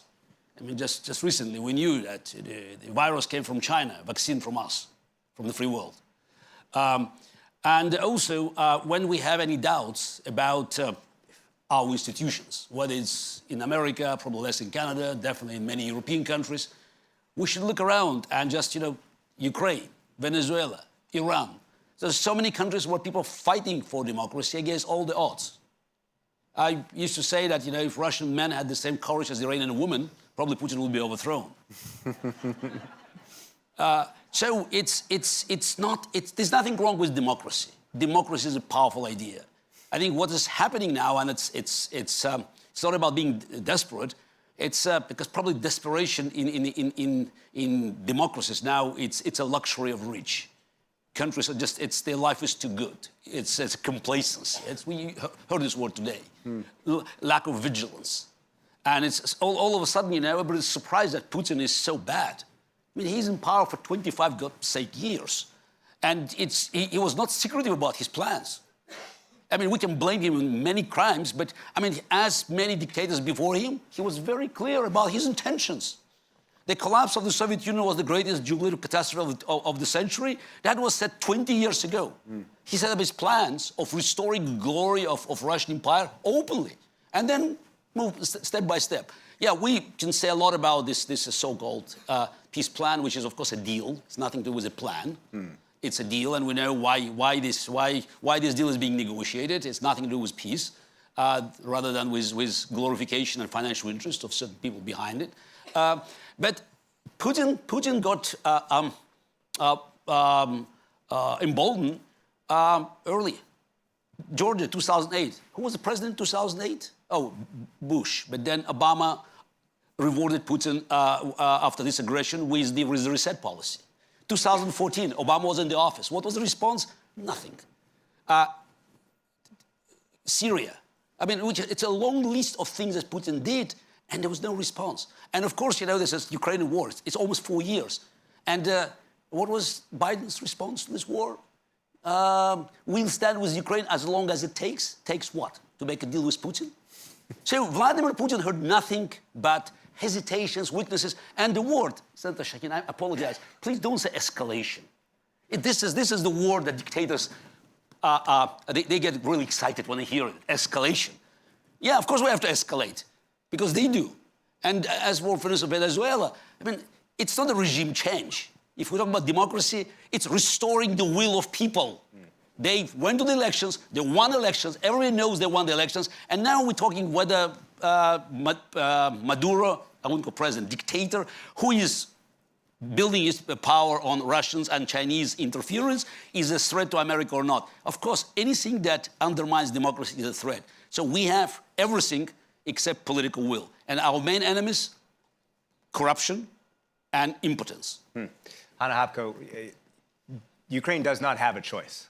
Let's be honest. It cannot despair. It needs to keep fighting. But how has Ukraine maintained, despite a lot of fear in the country, how is it maintained not despairing? And why do you think it's so important that democracies don't despair? Thank you for this question. So I arrived from Taiwan here to participate in the Halifax Security Forum, and before I visited Japan and South Korea. So where we presented this paper, the Russian war in Europe as a global laboratory of modern warfare. So here we analyzed how Russia, China, North Korea, Iran institutionalized their alliance against democracies. And North Korean ballistic missile KN-23, their accuracy in 2023 from 3 kilometers now is reaching 50 meters. So this is how North Korea is benefiting from supporting Russian genocidal war against us. So China, 80% of sanctioned dual-use items are being provided from China to Russia. So let me ask, why Europe import from Russia exceed the financial support to Ukraine? So this is how we Ukrainians would like to ask the question to the democratic world. If you want democracies to prevail, you should not just observe how Ukrainians are sacrificing the best of our nation. So this is really important. And today is 12 years ago when Ukrainians began the dignity revolution. Because it's in our DNA, dignity and freedom for centuries of Russian imperialism. And actually this week we are also commemorating the victims of during the Soviet Union, Stalin man-made genocide, Holodomor. So, but we survived a century ago when almost 8 million people were suffering from Holodomor, when Ukraine used to be and is breadbasket of Europe. Ukraine became a spiritual basket of Europe. It's not just about being a true democracy. It's about, and I try to explain in Japan, that they need to finally cut all restrictions and actually to transfer their technologies and cooperate with Ukraine. Can you imagine that 11 years ago, when Russia invaded Ukraine, so actually this was just the green man which Russia sent to Crimea. So now this is the modern warfare, when the battlefield is fully transparent, because this is the war of drones, electronic warfare, where Ukraine performed, I would say, perfectly well. So we, from the recipient of international support, we became a donor. So now Ukraine could teach US, NATO countries how we invented Delta system. A month ago, I couldn't imagine that I will join the Fire Mobile group and spend a night to shut down Shaheen and to use Ukrainian interceptor drones. And I encourage, by the way, all of you, when you are in Ukraine, come and spend the night, because it's great to see Kiev, St. Sophia Cathedral, which was built at the beginning of 11th century when Moscow didn't exist. But actually, you need to get a new knowledge. Because I ask people in Tokyo, what will you be doing when you see 500 drones from North Korea, together with ballistic and cruise missiles? Do you have a plan? Are your society ready? So this is why when I hear this appeasement to Russia as an aggressor state, which commits genocide against Ukraine, I don't understand what's happening with the United States as a leader of free world. Which side the leaders of the leadership of the United States are now taking? Yeah. The Ukrainian people who are fighting for all of us, or war criminal? Which brings us to General, Minister. You guys each get one easy question and one hard question. Minister, you get to go first. Which would you like first, the easy or the hard one? I'm a politician, so I will start where I can ask for the easy one, but I'm no one going to get the hard one. Because no, you can have the easy one first, all right? All right, let's do the easy one first. Why should democracies not despair? Because of what we're seeing in Ukraine, to my mind, this is the front line between tyranny and democracy. The Russians aren't successful yet in Ukraine. I think the Russians took less than 0.5% of the territory at the casualty of several hundred thousands of Russian casualties. At the same time, you see the Russian economy is really bleeding when it comes to inflation. We see long queues up to the gas pipeline, the gas stations there as well. So let's be steady on that. That's a source of inspiration. in combination, what you're doing with ramping up your defense industrial production, which I think is really, really inspiring as well. So let's use the frozen Russian assets as well, invest straight into your defense industrial base, and you will be the one who delivering most of the capabilities to your armed forces. The other thing that gives me a little bit of hope also is there is an awareness inside Europe right now that we have to shoulder a larger responsibility for our own security, and we're willing to put our money where our mouth is. I think it's very significant that we're all gonna go up to 5%. That's absolutely necessary. So what we need to do now really quickly is to transform economic clout into combat power. I think that is the challenge for us, but money is coming way.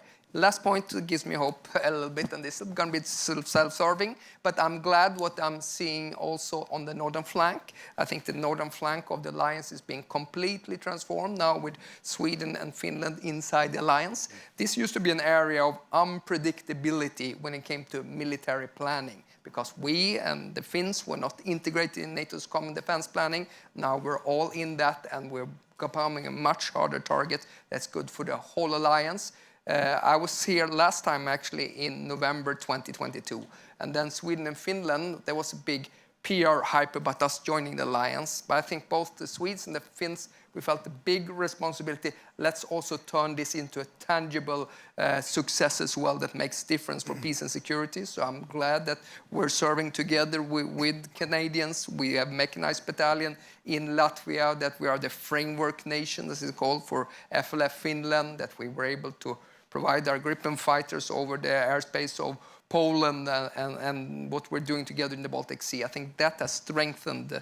So we're safer and NATO is stronger by that as well. So thank you for being the first country also to inviting us here or ratifying our application. And you ready for the hard one? Yeah. Okay, 28-point plan includes Ukraine giving up the rest of Donetsk, right? Again, territory Russia's failed to capture in 11 years of war. That becomes internationally recognized as Russian but demilitarized. The U.S. would then recognize the whole of Donbass, occupied Crimea, and the occupied portions of Zaporizhzhia and Kherson as de facto Russian.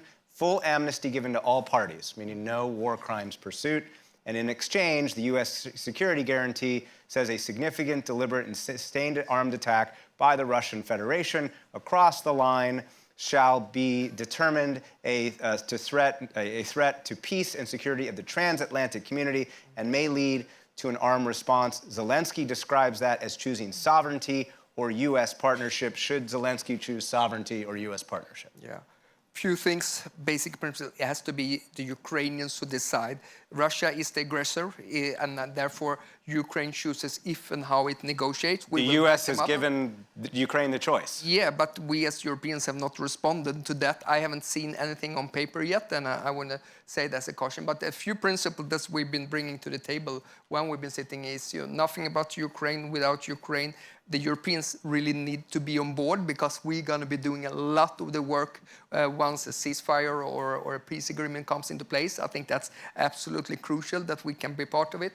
One thing I also want to stress where I would strongly advise against would be hindering Ukraine from becoming a possibility of joining NATO. I come from a country which I was pretty darn glad that the window was open so we could join NATO. And being left, we had the Europe before of these gray zones and buffered zones. Yeah. It's not in our interest. So let me be clear on that. Would Sweden ever support language that is in here right now that would require NATO to change its rules to, quote, never allow Ukraine in the future, unquote?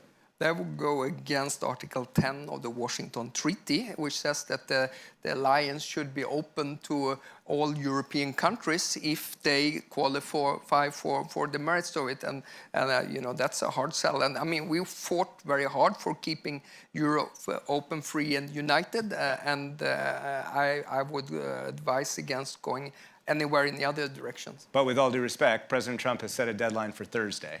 Thursday. What can Europe, what can Sweden, what can Europe do, what can NATO do, forgive me, North America as well, if President Trump says, okay, no Pearl program, no Europeans buying American weapons to send to Ukraine, and no U.S. intelligence, and frankly, especially on the defensive side, there is no replacement for U.S. intelligence for Ukraine. What can Europe really do?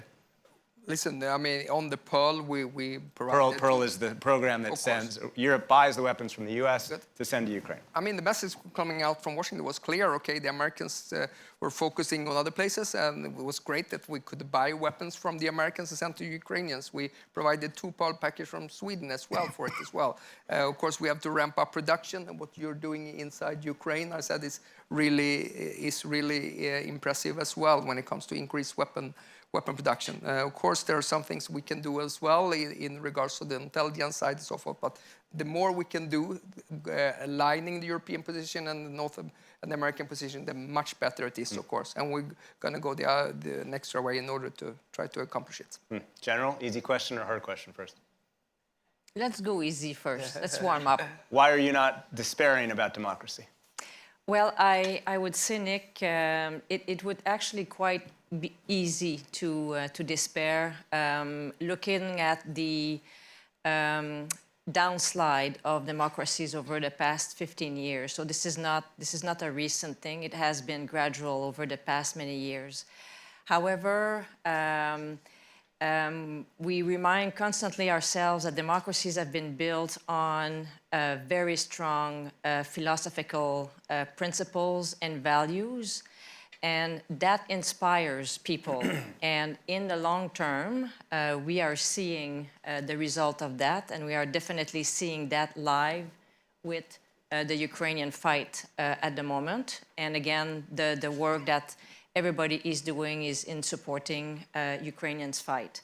So I think this is a clear signal now that we need to go back and take our responsibilities, because freedom and democracy comes with responsibilities, the responsibility to care, the responsibility to be vigilant, and the responsibility to fight for what we think is right. I also like to speak to the model of militaries that are nested within democratic systems. The militaries that are put together under democratic systems is a very powerful model in terms of creating those citizen militaries that will stand up for all the right reasons and values when it comes time to rise and do the work that we are doing. So basically, those responsibilities are all about, one, preparing, two, collaborating with allies and friends, and then finally fight when we are asked to do that. Last question from me, and then we'll turn it over for the last bit. If Zelensky believes that his choice is existential right now, that he needs to choose between sovereignty and U.S. partnership, which one should he choose? I think it's not a choice that is that clear, because they're kind of related to each other as well. And right now, at the moment, we are in a little bit of uncertain times, because that negotiation is ongoing. So we are at the start again of another conversation. So I don't feel that we need to stipulate at this moment about what means what, or who should be doing what, and what choice we have in front of us. The thing that is certain is that it is a very difficult choice to make at the moment. There's a lot of realities that come into play when it's time to commit and compromise for a ceasefire. A negotiated peace or a negotiated ceasefire is always better than the continuous human tragedy that we see happening at the moment. Can NATO step in if President Trump follows through on the threats? And of course, we all know there have been these threats before. But if the threat is followed through and Thursday's the deadline, and Zelensky, as he's indicated, is not going to say yes to this deal, can NATO step in if the U.S. steps back? That will definitely not for me to decide. That decision is going to be made by our governments. Capable. I'm talking about together as allies. Yeah. So I think we will adapt to whatever situation is being thrown at us. This is what we'll need to do. Okay, so I'm going to open it up to as many questions as we can take. We've got about 10 minutes, and so let me look around the room, and let's start over here, please. Thank you very much. So hi, my name is Diana and I'm from Ukraine, from Kyiv. Before I want to ask my question, I agree with every word that Mrs. Hanna mentioned. She told us very important things. And also, I want to say some words to everyone who is sitting right here with us, that in my opinion, we must reach a unanimous agreement on democratic values, not only for saving one country, but to save our future. It's due to our democracy topic.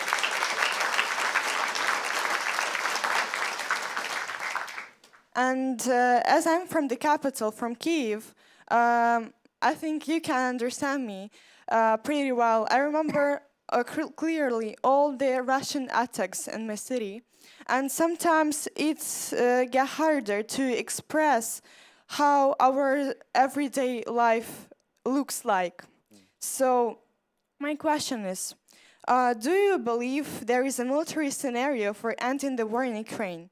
Which outcome do you personally consider the most realistic and why? Wow. All right, General, why don't you take that one?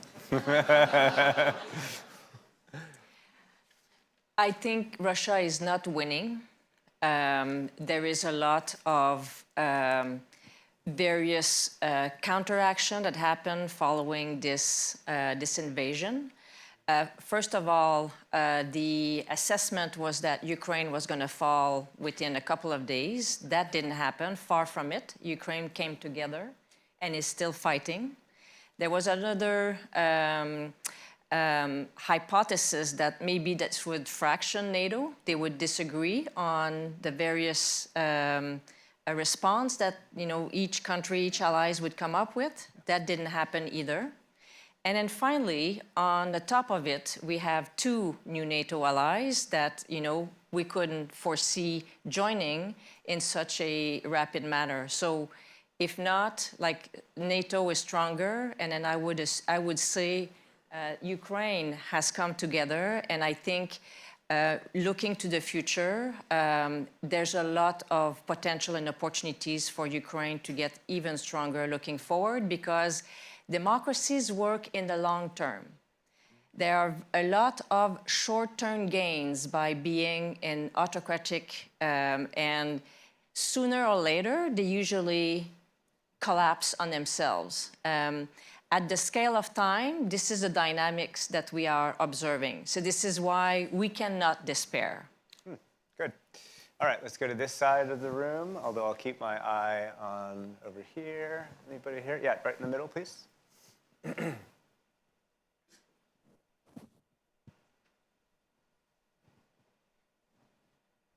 Sorry, right in the middle. Yeah.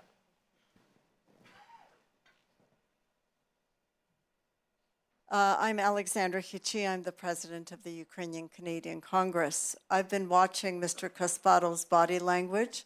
I know I don't need to ask a question other than, what do you think about all of this? I'm getting desperate. This is the best show Putin can hope for. Not a single straight answer. It's not about how many weapons you have, ammunition. It's, are you willing to fight and die? Oh, it's nice. You have a Canadian-led brigade in Latvia. What's the order for this brigade? Will they shoot if Russians cross the border? We know the answer. It will take ages to negotiate. I still didn't hear a clear response to, it's not, I can't even imagine this. How can we discuss seriously the deal made by Trump's business partner? It's a real estate deal to enrich Trump's family and sell Ukraine. And how can we seriously discuss that Ukraine will have to give up fortifications that are saving Europe? We're celebrating NATO. NATO is not strong. NATO doesn't exist. It's a fake. It's NATO, 4 letters. The reason you are still sitting here and celebrating it, Ukraine is dying every minute. It's a massive sacrifice. If not for Ukraine standing in front of Russia, Russian tanks would be already in Poland. You all suggested that Ukraine would give up. You offered Zelensky a right, and he said, I don't need right ammunition. 4 years Ukraine is fighting for the whole Europe. NATO was built to fight only one war, not to go to Afghanistan, not to go to Syria, one war to save free Europe from Russian aggression. Ukraine is the only country that is fighting this war, and we're still discussing, should we include them or not? Ukraine is the only country that is fulfilling NATO's destiny. And we owe them everything. Oh, let's sacrifice them. And Zelensky is making, I don't know even how to explain this choice. As a Russian, I also feel guilty. That's why I cannot tell him, show Trump middle finger. But again, we have how many senators we have here? Are you going to tell Donald Trump that he cannot do that? You have 85 is more than 2/3, yes, if I'm out of 100. Senator? So, yes, how come that, this bill is still sitting somewhere on the floor of the Senate, and it's not still being done? Putin, Xi Jinping, all others, they are celebrating it. And by the way, Russia has North Korean, they have Cubans, they have Africans, volunteers. So, and we're still talking about escalation? We have everything, military, political, economic powers on our side, and we're still losing the war. It's thanks to Ukraine, Russia is not fulfilling Putin's dream of restoring a Russian empire. But if, God forbid, Ukraine is forced to make this deal, then very clear, Putin will realize his dream. And then, guys, you're next. But you are not willing to fight. I'm tempted to get you to respond, but let's keep moving. Got another question here. Okay, thank you so much. Tawakkul Karman, Nobel Peace Laureate from Yemen.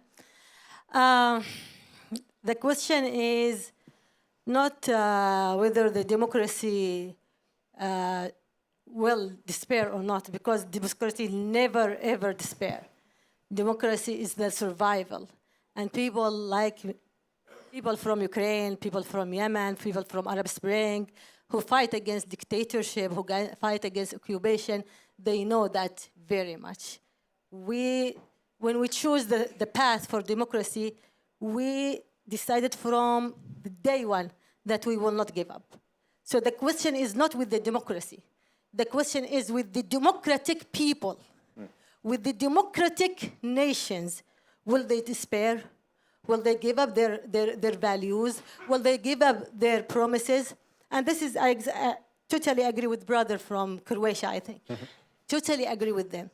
Look, today, Zelensky made a very... It's a great question. No, I didn't. Okay, all right. Today, Zelensky said a very important thing, that Ukraine is between two choices, to give up its dignity or to lose its support from the US. Now, it is the question for the democratic nations. What will they do? Will they let them alone? Will they let United States, Trump administration, to stop their support? I think they shouldn't betray Ukraine again, because it was betrayed by them from the first hand. Minister? Yeah. Well, Mr. Kasparov, you're wrong. We will fight. If NATO is attacked, all of us is going to fight. That's the only way for us to survive. We see what happened when you live under occupation inside Ukraine, and we see how they deport the Ukrainian kids to Russia. We're not going to live like that. So if Article 5 is challenged, I can assure you Sweden is going to fight. I can assure you the others are committed to that. The other one is how we support Ukraine. And you're right, with too little is being done from Europe, we are a few right now who are shouldering too much of the responsibility. I would see a burden sharing. My country, we've increased support for Ukraine every year. So we provided the Ukrainians with $9 billion of support, and we're going to provide another $8 billion in the 2 years to come. But we need to change that trajectory.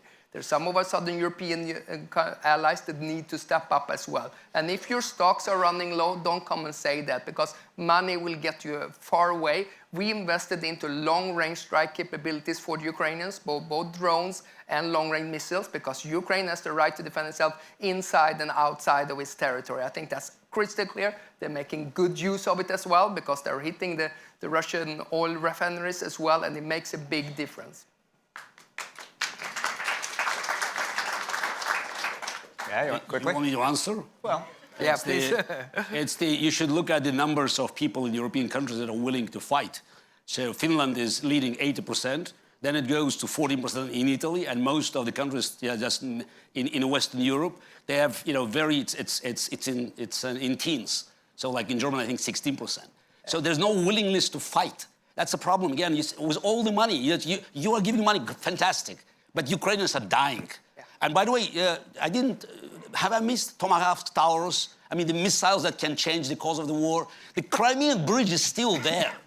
It's a symbol of Russian occupation. 4 years, and all guys, couldn't provide Ukraine with long-range capabilities to destroy the bridge, which could be a very symbolic defeat of Vladimir Putin. Gary, just let him respond quickly. I've seen the same opinion polls. The same opinion polls show there was a low willingness to fight inside Ukraine. I think the proof of the pudding is in the eating. The Ukrainian people have shown it. The opinion polls show the low inclination to fight, but we've seen how Ukrainians are inspiring us all. I just want to look around and see, one more question, I think, and then we'll give Hannah Hopko the last word. Thank you for the panelists. My name is Ming Chang from Hello Taiwan. I'm sitting next to my colleagues from Xinjiang, Tibet. The notion of giving amnesty to war criminals, are we inviting further atrocity, setting up precedents for the future? Yeah, Hannah Hopko, you have the last word. And again, just a reminder, again, it's a plan, it's a working document, but it does say there's a level of amnesty, a kind of amnesty. Neither party can pursue war crimes challenges, and that's part of the deal. So you have the last word. So I would like to support Gary's. Crimean bridges and to return Crimea is an achievable goal if there is a political will. First. Second, Russian economy is now in a very vulnerable situation. Putin has no money to continue this model of war, which requires very expensive mercenaries from more than 60 countries.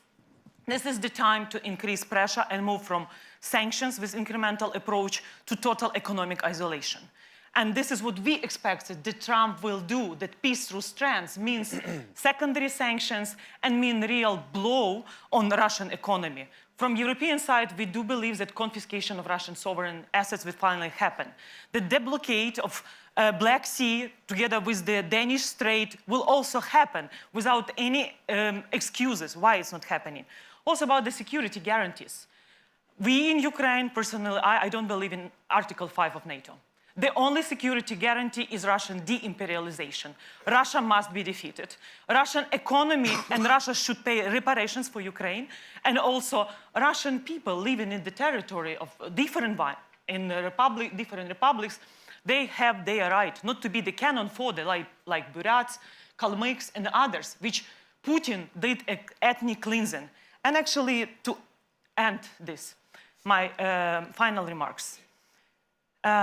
Since for me it's very heartbreaking moment now, because this day we are commemorating the millions of people who suffered during the Holodomor genocide.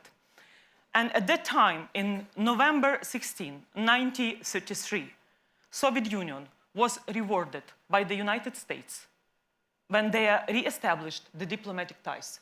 When Ukrainians were dying because of hunger, this glorification of financial trade and other happened.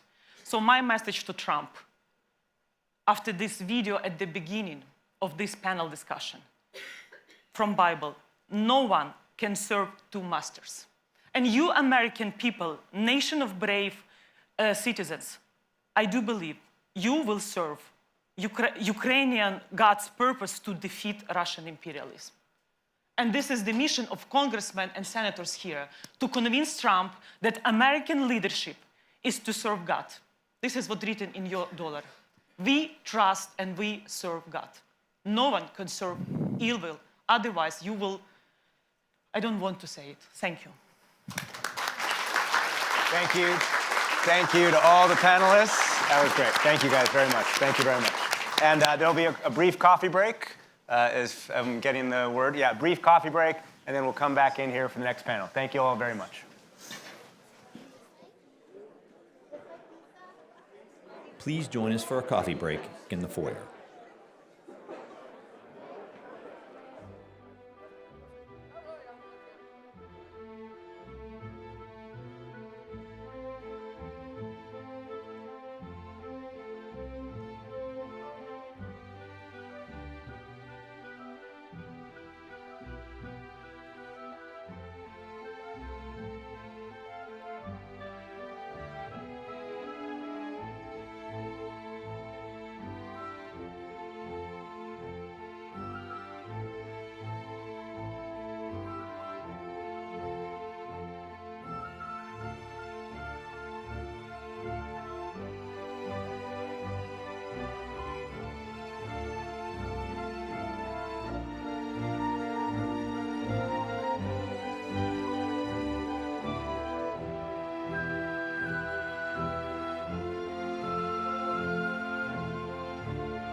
HFS delegates, please join us in the auditorium.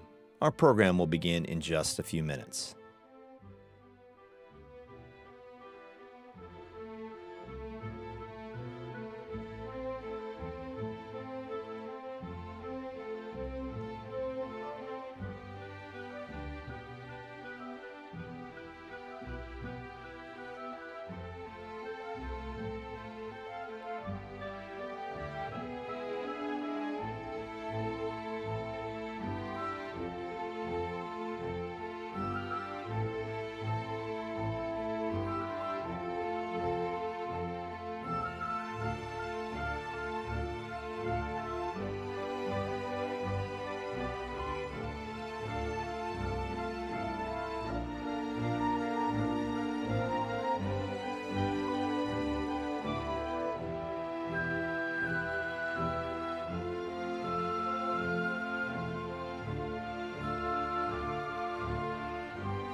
HFS delegates, please join us in the auditorium.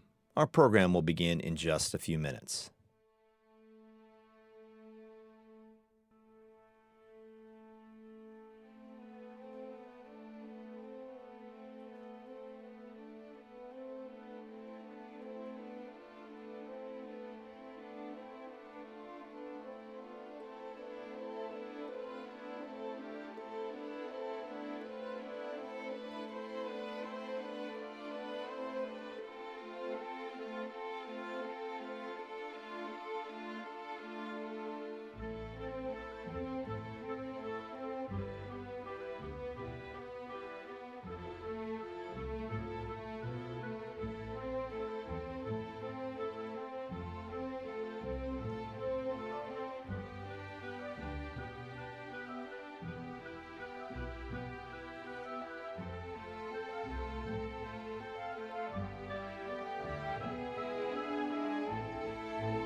As a courtesy to our delegates and presenters, please silence all electronic devices.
Please take your seats. Our program is about to begin.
Please take your seats.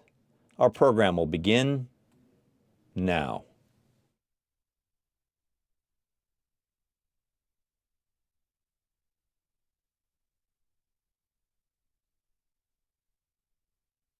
I'm going to introduce, we call her Rosie Abella, and everybody can call her Rosie Abella, but she was appointed in 2004 to the Supreme Court of Canada, where she served for 17 years until she hit the mandatory retirement age of 55. Her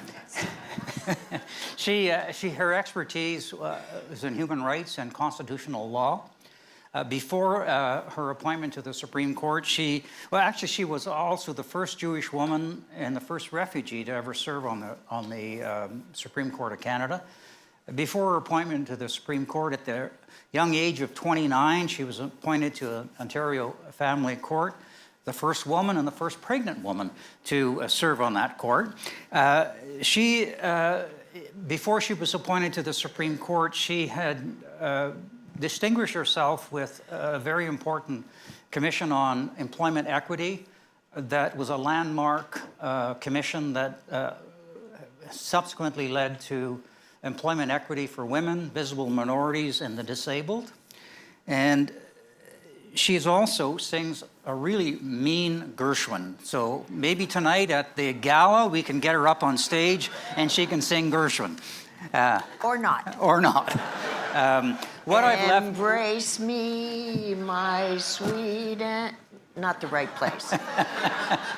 Well, who told you to invite a retired judge to a conference on this? The military. I mean, really.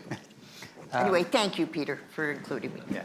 So what I left out of the introduction is Rosie's family history. It's a remarkable story. And I would like you to share your family history and how that shaped you in so many ways. First of all, thank you, Peter, for including me. This is an internationally recognized forum that I read about every year, and I can't tell you how honored I am that you took a chance on a retired judge to come on the theory that I might be able to contribute something. What I can contribute, I think, at the beginning is why Halifax means so much to me. So my family story started in Poland. My parents were Jewish. My father was a graduate of the Jagiellonian Law School, has a master's from that law school, which he got in 1938. He finished 8 years of legal training. He met and married my mother on September the 3rd, 1939, when the war officially started. My mother's family owned a roofing manufacturing business. And they ended up in 1942 being rounded up and sent to a series of concentration camps. My mother ended up in Buchenwald. My father ended up in Theresienstadt. Their 2-year-old son was killed. All of my father's family were killed. They went to Germany after the war. How they ended up surviving, I will never know. But my mother, when she went back on the walk with her mother to Poland, to the city that the factory was in, to see what had happened to him, found out that he was in Theresienstadt in Czechoslovakia, and she rode the rails and snuck into the camp because there was a typhoid epidemic, so they weren't letting anybody in. Found him at the back of the camp listening for survivors. And they both cried when they found each other. Anyway, she snuck him out. And they ended up going back to Poland, but it wasn't safe in Poland for Jews. And their factory had been nationalized now by the Poles. So they ended up in Berlin, which apparently is my origin story. And from Berlin, they went to Stuttgart. In Stuttgart, my father taught himself English and told the Americans he was a lawyer, and they gave him some tests to write and hired him to help set up the system of legal services for displaced persons in Southwest Germany. I was born on July the 1st, 1946. I mean, it's a big deal here. In Germany, it was no big deal at all. But I used to think my parents chose Canada in 1950 because that's my birthday. They had another child 2 years later, my sister. It took us a while to get permission to come to Canada, but we finally got permission in 1950. And one of the first things my father did when we came to Toronto was go to the Law Society and say, here are letters of recommendation from Americans, American lawyers and judges who'd worked with him and whom he really liked, had a lot of respect for. And I grew up in a house very respectful of the American justice system. Then, anyway, the Law Society said you cannot be a lawyer in Ontario because to be a lawyer, you have to be a citizen, and he wasn't. That would have taken 5 years, and he had my mother to support, my grandmother, and my younger sister and me, so he became an insurance agent and never, ever complained about the fact that he wasn't able to practice law because he was just so grateful to be in Canada where he could raise his 2 daughters in peace and always felt so lucky that he was able to be in a country where his daughters could be whatever they wanted to be. Now, when my father came home from the Law Society and said they told him he couldn't be a lawyer, that was the moment I decided I was going to be a lawyer. I was 4. I had no idea what being a lawyer meant. All I knew was that's what he was, that's what he wanted to be. He couldn't be because he wasn't a citizen. So my revenge was that I was going to be a lawyer. And all the years growing up, this was 1950, so remember in the 50s, there were no women practicing law that I knew. In law school in 1970, I graduated in 1970. There were 5 or 6 of us at the University of Toronto Law School where I went. About 15 or 16 of us called to the bar in 1970, 72, when I was called to the bar. And so when I was growing up and people would say, what do you want to be? I would say, I want to be a lawyer. And they said, no, really, what do you want to be? I said, no, honest, I really want to be a lawyer. And they would pinch my cheeks and say, don't you want to get married and have children? And I'm Jewish. So I said, of course I want to get married and have children, but I also want to be a lawyer. So not understanding what that meant, I continued on the determination. And there was nothing and no one in Canada to say anything other than it's not a good idea. But they didn't stop me. And when I was 13, I read Les Miserables, and that was the first moment I connected injustice to law.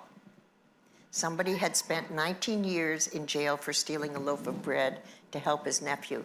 And I suddenly, that childhood aspiration connected with a notion of injustice, and then I was on my way. Why am I telling you that story? Because it's a story of Canada. It's a story of luck. I landed here at Pier 21 75 years ago. And I went from a displaced persons camp in Southwest Germany to the Supreme Court of Canada and to Harvard University. I mean, it's an incredible story, and it's a story of democracy. It's a story of why when you protect people's security and their rights, you protect their ability to be who they are and anything they think they want to be. So I'm really happy for the chance to be able to tell people how grateful I am to Canada, but it's also a story that makes me very wistful about what is happening all around the world to democracy. Well, let me ask you about that. Your late husband, to people who may not know, Irving Abella, was a highly regarded historian and at one time was president of the Canadian Jewish Congress. He wrote with another scholar an amazing book called None Are Too Many. It was really an eye-opening history of Canada's shameful record in treating Jews from 1933 to the end of the Second World War, or to 1948, actually. That's where the period the book covered. And it was the first real look at how anti-Semitism has flourished in this country. And in 2014, there was a group of Jewish scholars who wrote a book called No Better Home. And many of them in the article were arguing that there's never been a better home for Jews in Canada. What we are seeing now, the rise of anti-Semitism, which is pretty significantly increased. How do you feel about that? Do you feel that it's no longer the sort of beacon for Jews and other refugees who come to Canada? No, I haven't given up on Canada. I have never in my life before, including when we came to Canada in 1950, ever felt that anti-Semitism was a barrier. I actually don't even think I was aware of anti-Semitism. In public school, if you were a good student, you got the marks in high school, university, law school. I never felt that there was anything holding back people who were Jewish. But I knew that there was a time in Canada when lawyers, doctors had quotas, weren't allowed to go to universities, where there were signs on beaches that said no Jews or dogs allowed. I knew all of that. But it wasn't my Canada. It was a Canada that was chastened, and it seemed to be wide open, not only to Jews. There was an increasing awareness of how we hadn't been open enough to other groups. I mean, I don't even begin to mention the indigenous communities that we had not paid sufficient attention to. People who weren't white were experiencing discrimination, persons with disabilities. It wasn't just being Jewish. And so we worked at ameliorating all of those exclusions and bringing people in. And I honestly felt by the time we got the Charter of Rights and Freedoms in 1982, that we really had developed a commitment to multiculturalism, to respecting differences, which is unlike the American melting pot, which makes no sense to me. There's no such thing as a melting pot. If you are in a wheelchair, you can't be treated the same as everybody else because then you don't get a ramp.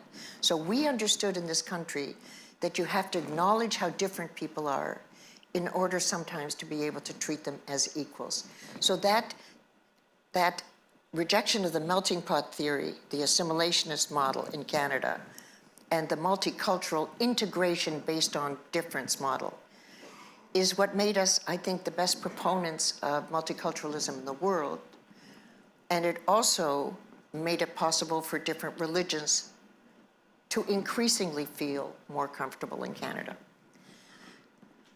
And now, you just have to read a newspaper to see that there is a rise of hate everywhere.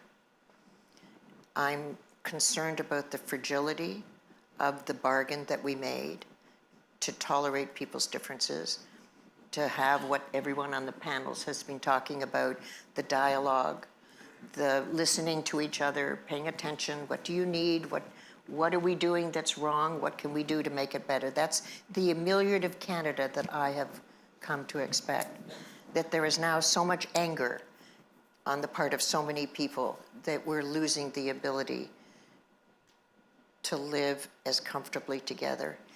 And stores, Jewish stores are being vandalized. And synagogues are being synagogues, schools. I mean, I hadn't seen that in my lifetime. That scares me because if there is discrimination against Jews, there is discrimination, period.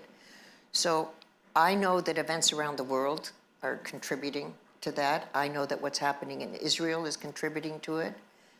My view is that's not an excuse for anti-Semitism.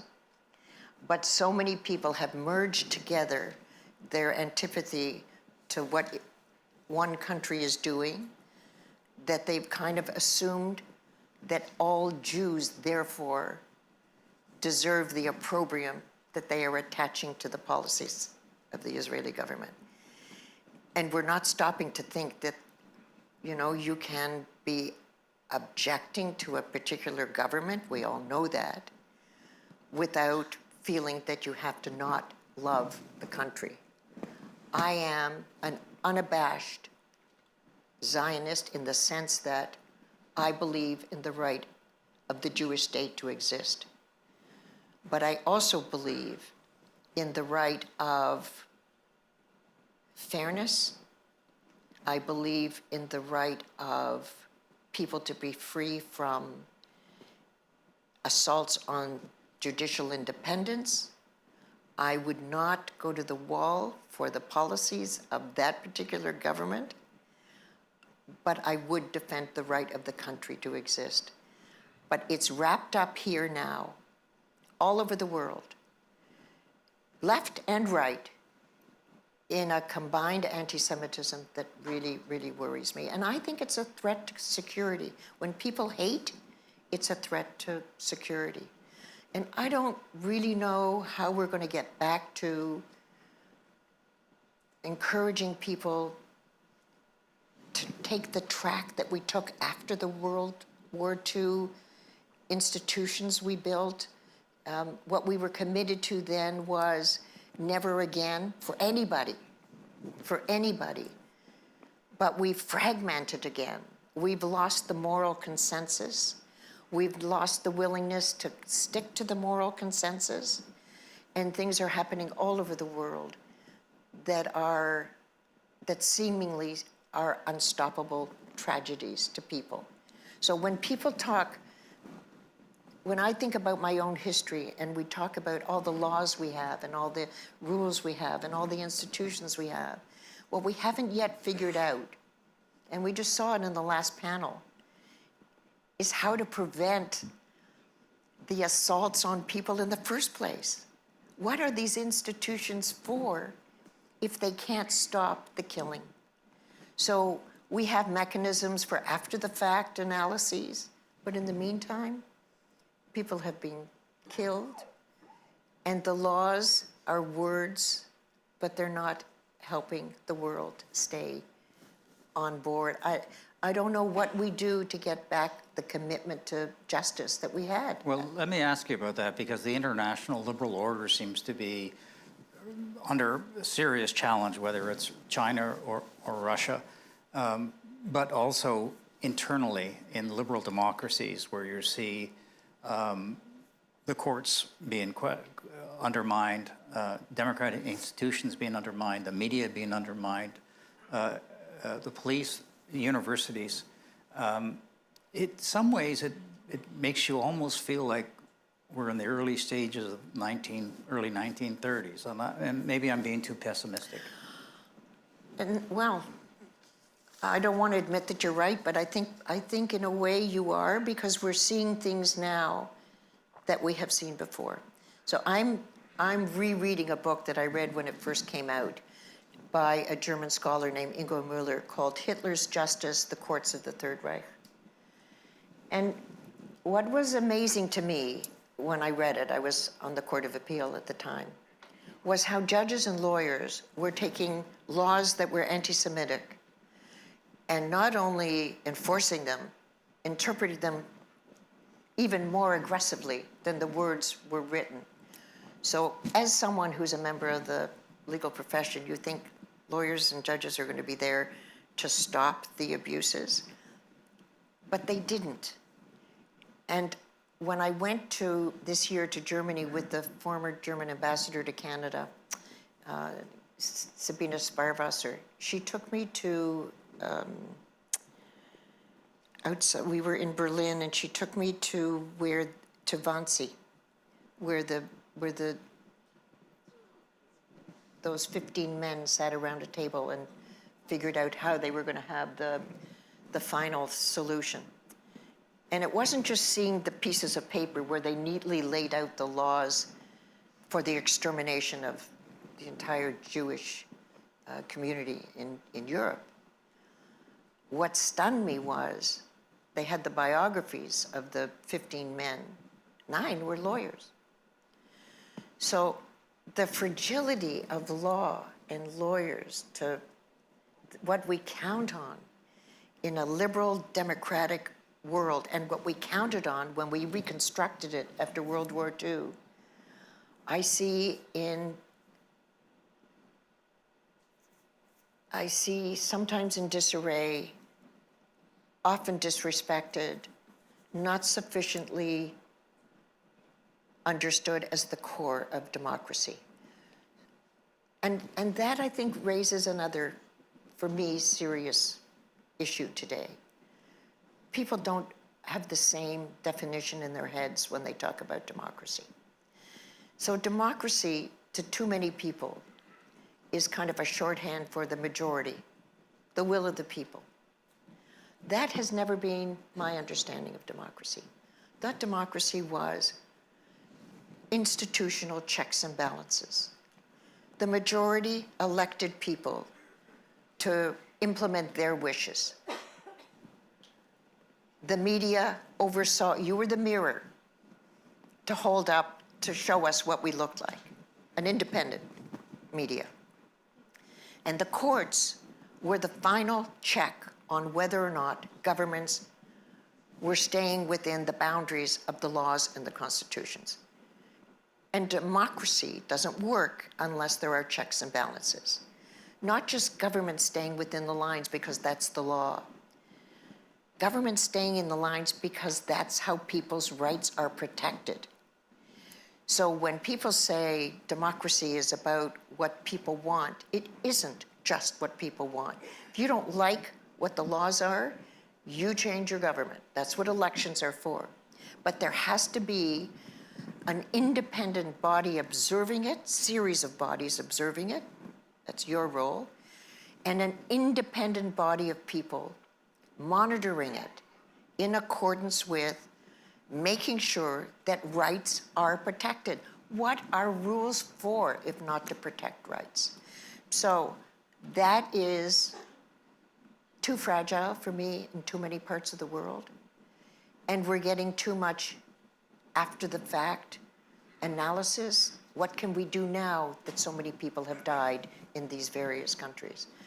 So I think we are, in a way, back in the place, not as extreme, but the fact that we cannot agree on what the basic values should be that a democracy needs in order to promote rights for people is so worrying. And I don't know how you get it back. Let's, on the final thought to you on this, and then we'll wrap up. Western democracies survived the 20th century when you look at it, the 2 world wars, the Great Depression, stagflation in the 70s, Soviet and Chinese threats, but only 2 countries fell to internal authoritarian regimes, and that was Italy and Germany. So, and between the world wars. So can we be internally optimistic despite all of the negative things that we're seeing around us? You cannot be me. You cannot be born to 2 people who survived the Holocaust and decided to have more children. You cannot be brought up in a democracy like Canada, where every conceivable right was given to you to be anything you wanted to be, whether you were female, Jewish.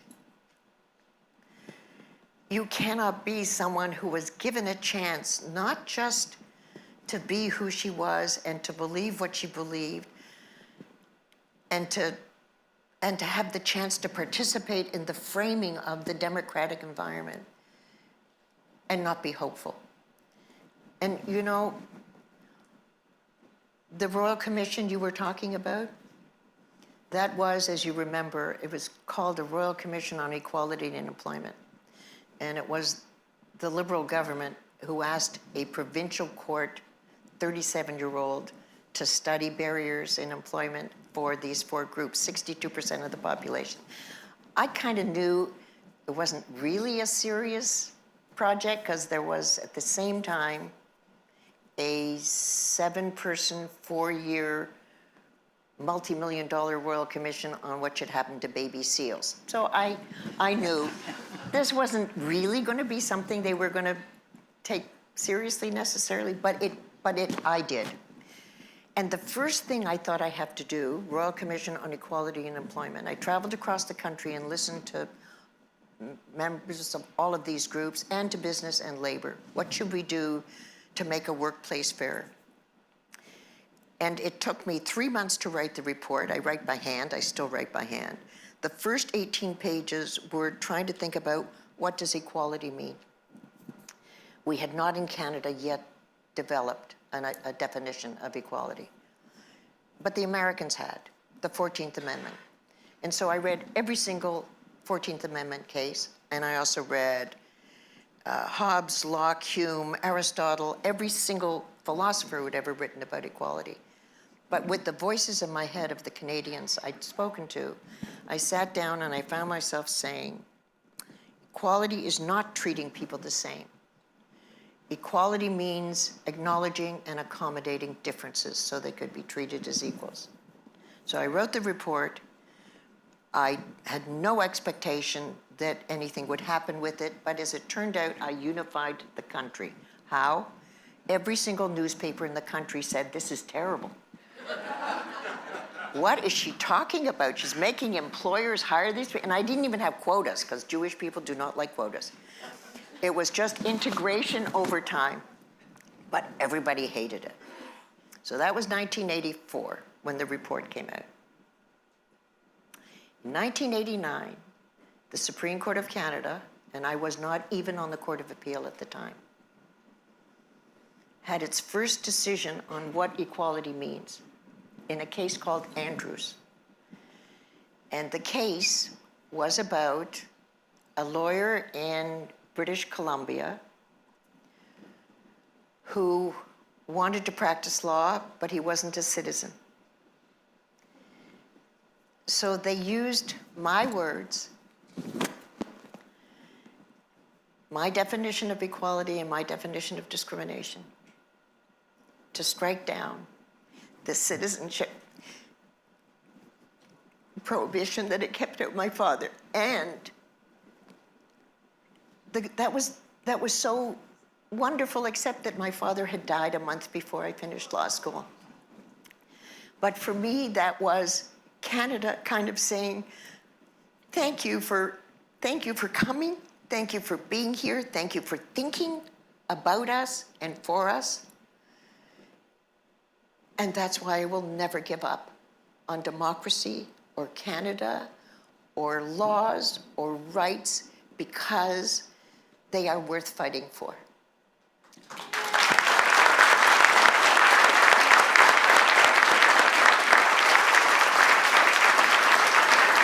Thank you very much.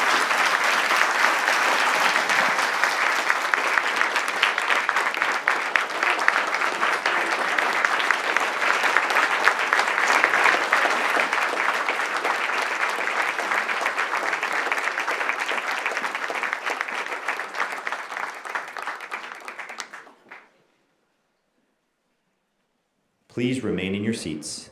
Our program will continue right away.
I have to go off script there. There's our video maker.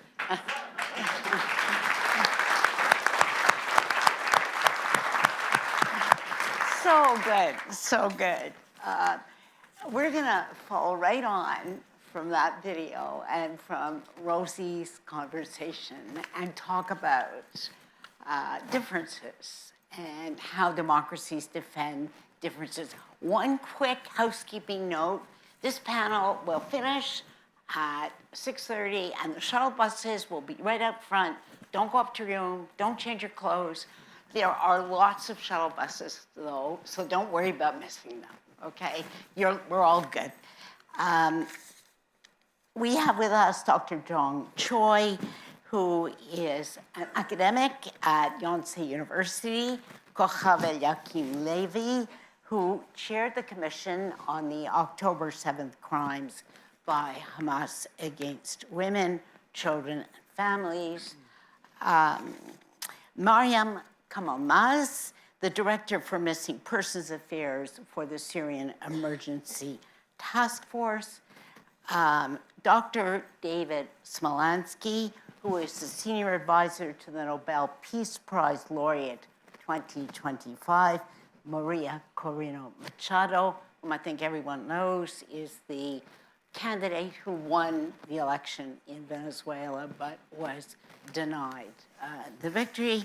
And last but not least, Senator John Haven, senator from North Dakota. And I was trying to discover the big difference, and then I thought, okay, it's South Dakota and North Dakota. I get it. I'm going to ask you all the question that is the theme of this panel, and you all heard Justice Abella talk about differences and how equality is, in fact, a result of differences. Let me start with you, Jung. What does the phrase democracy defends difference mean to you? It means diversity, I guess. I think that why and how democracy is stronger than any forms of political institution and practices that we had throughout history is that democracy accommodates diversity. I'm not a democracy expert. I'm a international politics scholar as well as practitioner. And we talked about how Iran and North Korea and other authoritarian regimes are bad in a sense that they sort of spoil and threaten our democratic institution. But when I worked in the government as a vice foreign minister of South Korea, I directly dealt with North Korea and also directly dealt and negotiated with IRGC in Iran when they hijacked our Korean tanker ship. But all in all, what I realized is that every time we interact directly with all this authoritarian regime is that they lack innovation. They lack ideas. They only promote idea of what they believe in. And therefore, they're not diverse enough. I think that democracy that we have and we tend to enjoy and take it for granted is because diverse.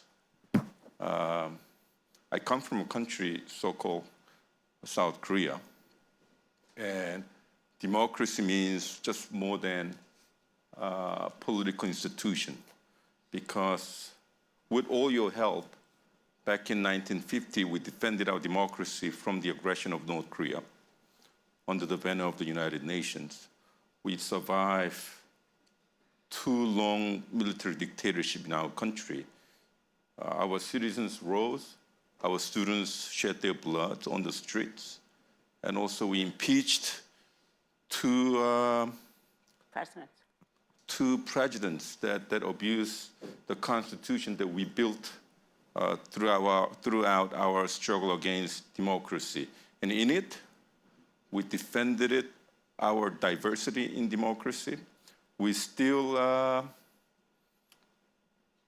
have very high chance of war going on with North Korea. DMZ is right there, 40 kilometers north of South Korea. But we know that we are a lot stronger than North Korea.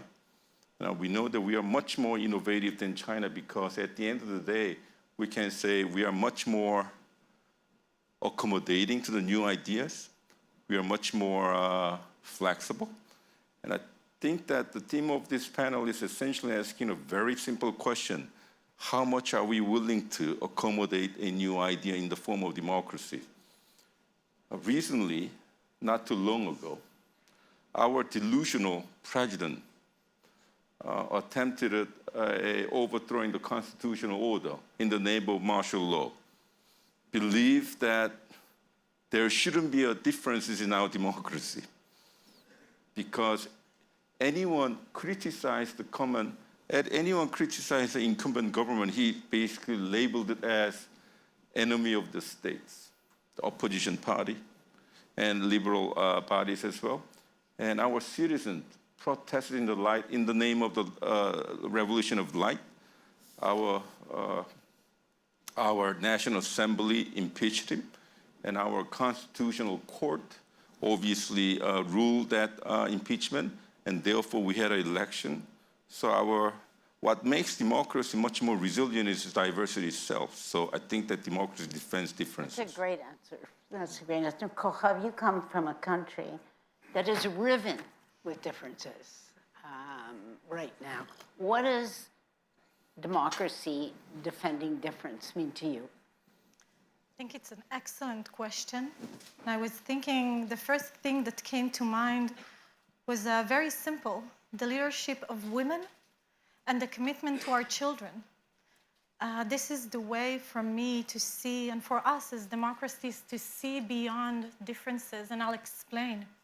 Yitzhak Rabin wrote in this speech about defending differences, he wrote, "No two people are alike, and every country has its own laws, cultures, and traditions." And he talks about the 1% that unites us, the commitment to the sanity of life. And I grew up in Lod. It's a city in Israel where Muslims and Jews live side by side. Sounds like something from my imagination, but it is the reality. This was the reality of how I grew up.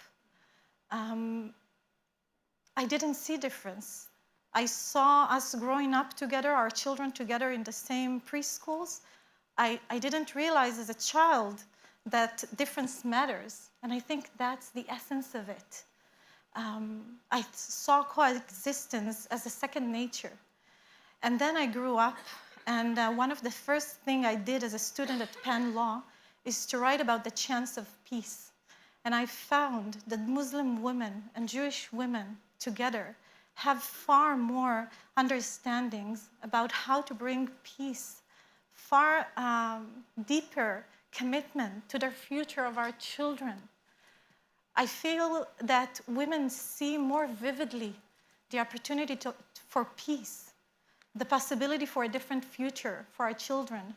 So I think to be able to see beyond differences, democracies have to have women in leadership, especially in national security circles. For the Middle East, to be able to see a future beyond the ongoing violence, we have to have women in leadership. We all see together the commitment to our children this way.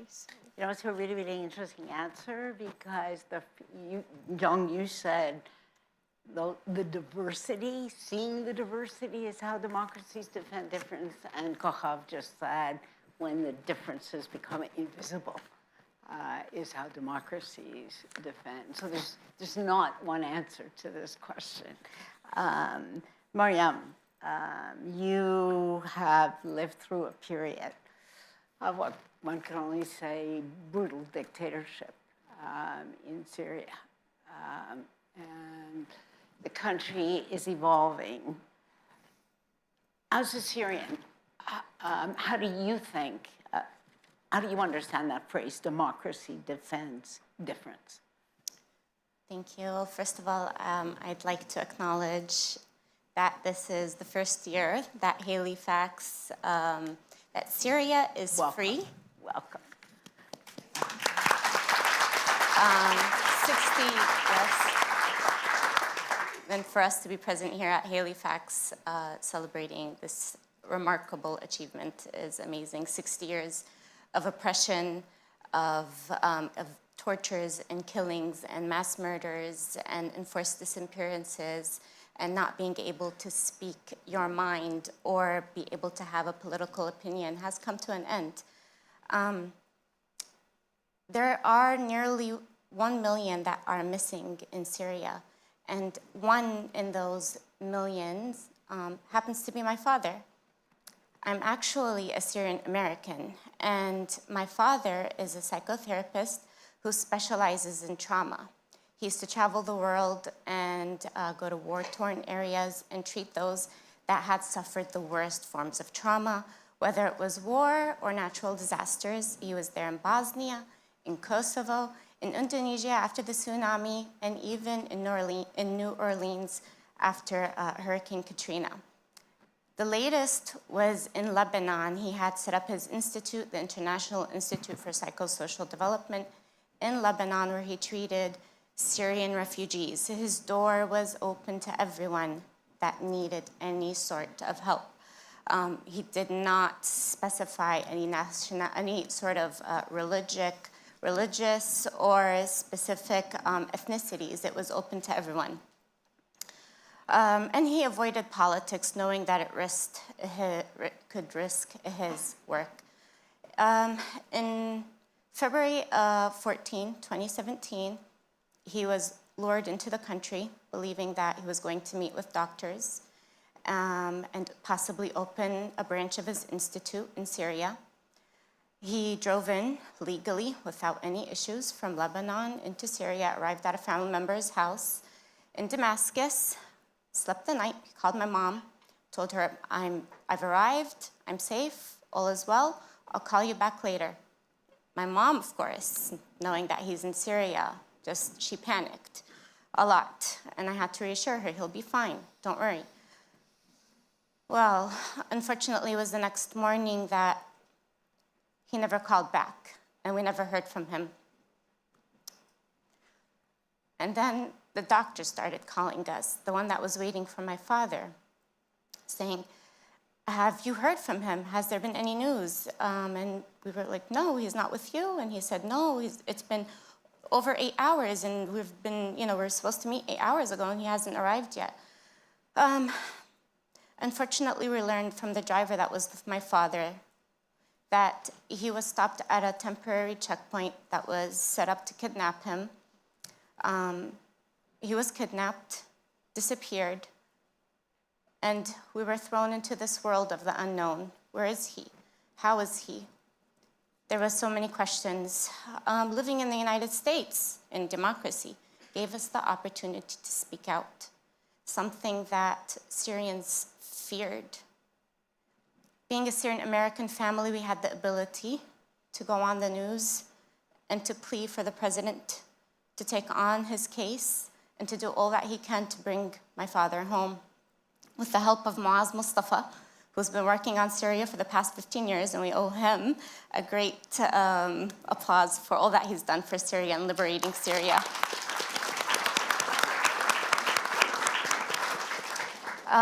We were the only Syrian American family to be public.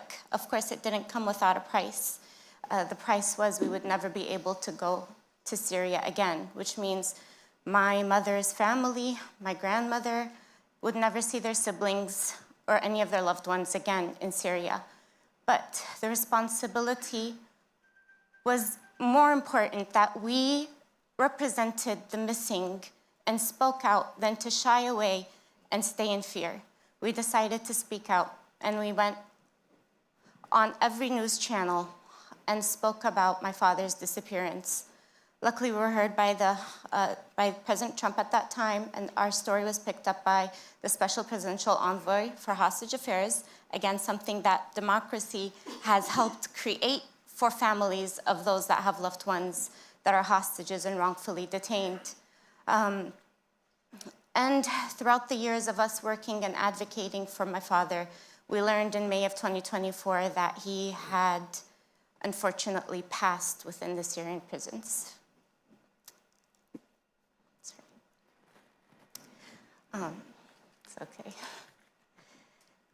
There's a quote that I'd like to say that a wise man, who happens to be my father, said, and actually comes into relevance with this specific theme. The sign of a civilized society is how well they care for their weakest members. And so I say, the way democracy should be is those that care for their weakest. Who are the weakest? It's those that are the elderly, the ethnic and religious minorities, those that differ in their opinion and speak out. For journalists, for activists, for anybody that has difference of opinions, to have the ability to be able to have their mind open up and speak without fear of, as they say in Syria, the walls have ears, without the fear of the walls having ears.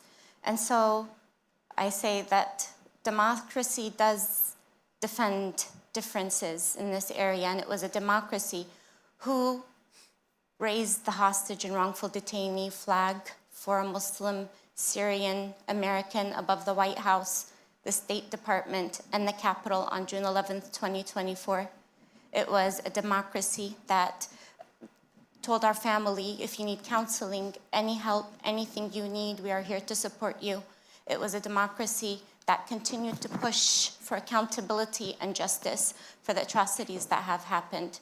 And I have a lot of hope in Syria, and hearing from the Syrian president himself that he wishes for unity, peace, and building a strong country based off of democracy. And he allows those that differ in their opinion to speak their mind. In fact, he encourages it. He'd like to know where he is standing wrong so he can correct himself.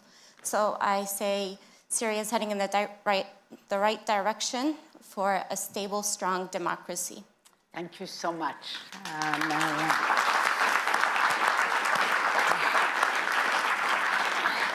So David, Venezuela is on everybody's mind right now at a time of great uncertainty where people are, to put it mildly, worrying about a use of force which could make the life of Venezuelans much worse because it would not succeed. On the other hand, there was an election that was unlawfully stolen from the winner. What does the phrase democracy means, defends, difference? What does that mean to you? Well, thank you so much for having me. It's a real honor to be here at Halifax again. I would like to put a bit of context of what was a country that really had a democracy and defend differences. Venezuela was one of the most stable and prosperous democracies during the second half of the 20th century. We have Jews and Muslims living one by side. We had, in decades where 70% of the nations in Latin America were under dictatorships and conflicts, 4 million migrants went to Venezuela. They found jobs, opportunities. We had liberties, we have strong institutions, we have free media. And then everything changed since this century began. And unfortunately, Venezuela has become a landmark on how democracy is used to destroy democracy. That's what happened in Venezuela. And how those differences disappear when someone in power tries to smash everyone who thinks differently. First time that I came to Halifax was in 2014. I was a young elected mayor, and I had the opportunity to go back to Venezuela. 11 years after, I'm here in exile with 3 illegal arrest warrants and separated from my family. But it's not about me. It's about a whole nation. In that moment, the first time that I came to Halifax, we were only 200,000 Venezuelans living overseas. We were famous to be only in Miami. Now we're almost 9 million migrants and refugees. That's the whole population of Arizona. That's twice Croatia. That's almost the same size of Hungary or Portugal. Since the first time I came to Halifax to now, the regime has ordered the killings of 19,000 Venezuelans, and more than 25,000 people have been illegally detained. That's how you smashed people who think differently. And obviously what happened last year. We won an election last year, and this is not rhetoric. We proved we won with voting tallies 70-30. The person who has led this democratic movement won the Nobel Peace Prize, Maria Corina Machado, recently. The regime change already happened in Venezuela. We decided regime change. We decided regime change. And Maduro had the opportunity to abandon power before the election last year, during the election, and days after the election. I was part of those conversations. I was close to those conversations. And his reaction was to use brutal force to kidnap, disappear, and illegally detain more than 2,300 innocent Venezuelans. And here we are trying to defend what people expressed last year. And I hope next year when I come back to Halifax, I can say the same as you just said, that Venezuela will be free. Thank you, David. Senator, you're a senator in the United States and an active member of the Senate. What does democracy defend difference mean to you right now? I think that the title of this segment sums it up. Democracies defend differences. I mean, it's self-explanatory. First, I want to thank Senator Shaheen for leading our delegation. We have a tremendous group. There's 8 of us. And I really appreciate, it's a bipartisan delegation, and I appreciate all of them. They're tremendous people, and it's an honor and a privilege to work with them. And I thought, you know, you saw how thoughtful and informed Senator Shaheen's comments were at the outset. But I'm going to bring this from a little bit different place in that I grew up in North Dakota, 50 miles from the Canadian border. We bordered Saskatchewan and Manitoba. I was governor for 10 years. I worked with a number of premiers. Gary Dewar, who was a premier of Manitoba for a long time, later became the Canadian ambassador, a good friend. I'm a conservative. He's a member of the Liberal Party, but we got along fantastic. And so I saw democracy growing up as Canada was the same as the United States. Man, it was easier to get into Canada than it was to get into South Dakota, Mike Rounds, I tell you. I told you. Yeah, I mean, right. I mean, I don't even think they checked ID back then. The lake we went to, half in North Dakota, or in the United States, half in Canada. So if you drove your boat across the lake to somebody's lake house on the other side, you just traveled to another country. But the reality is what we're seeing in the world today. And I bring a little different perspective. Most of our delegation are Senate Armed Services, so they authorize you know, the military programs we have. I'm Defense Appropriations, so we fund them. So we have to come up with enough money to authorize, or to fund what they authorize, and it ain't easy. Because there's always more things we should be doing than we have the resources to do. Which brings me to my point, democracies defend differences. So the differences are the ability we have, freedom of speech, freedom of religion, freedom of assembly, freedom to believe what we want, to do what we want, to go where we want, right? That comes with the democracy, the people being in power, not an autocrat. And in today's challenging and dangerous world, the democracies of the world must band together and must work together to make sure that we aren't, that we remain free, and that the autocratic countries, whether you want to talk about China or Russia or North Korea or Iran, like we've talked about, and look at the impact, or the terrorist organizations where autocrats try to impose their will on we, the people, the free societies. And so I bring up that point about defense appropriations because whether we're working with NATO, whether we're working in the Indo-Pacific region, anywhere in the world, we have to band together and have the resources to be the arsenal of democracy writ large worldwide. Not just the arsenal of democracy for our individual country, but together the beacon of liberty and freedom through strength, through the military ability to defend ourselves and our allies. Senator Jerry Moran from Kansas and myself got a resolution from 100 senators in the United States, and about 2 to 3 weeks went to Israel after the attack by Hamas and presented that resolution of support after those horrific attacks. We've talked about Ukraine today. We've talked about what's going on with Maduro in Venezuela. We, the democracies, must band together and support each other to make sure that we remain free and that whatever autocratic despot wants to impose his or her will on freedom-loving democracies, that we stand together and we prevent it. Okay, this is a lightning round, and then we're going to the audience. So a one-sentence answer. If you were Zelensky, would you accept the ultimatum? Well. John. Yes or no? Lightning Just, round. you got me off the guard. I know. Yes or no? I guess no seems to be an answer. No is the answer. Kocha, would you accept the ultimatum? Zelensky was given until Thursday by President Trump to accept a peace deal. Would you accept or not? No. No. Mariam, would you accept? I don't have enough knowledge about this area to answer. Okay, we'll let you pass. David, would you accept? Well, we're the pro-democracy movement in Venezuela with Ukrainians, and we support them. Yeah.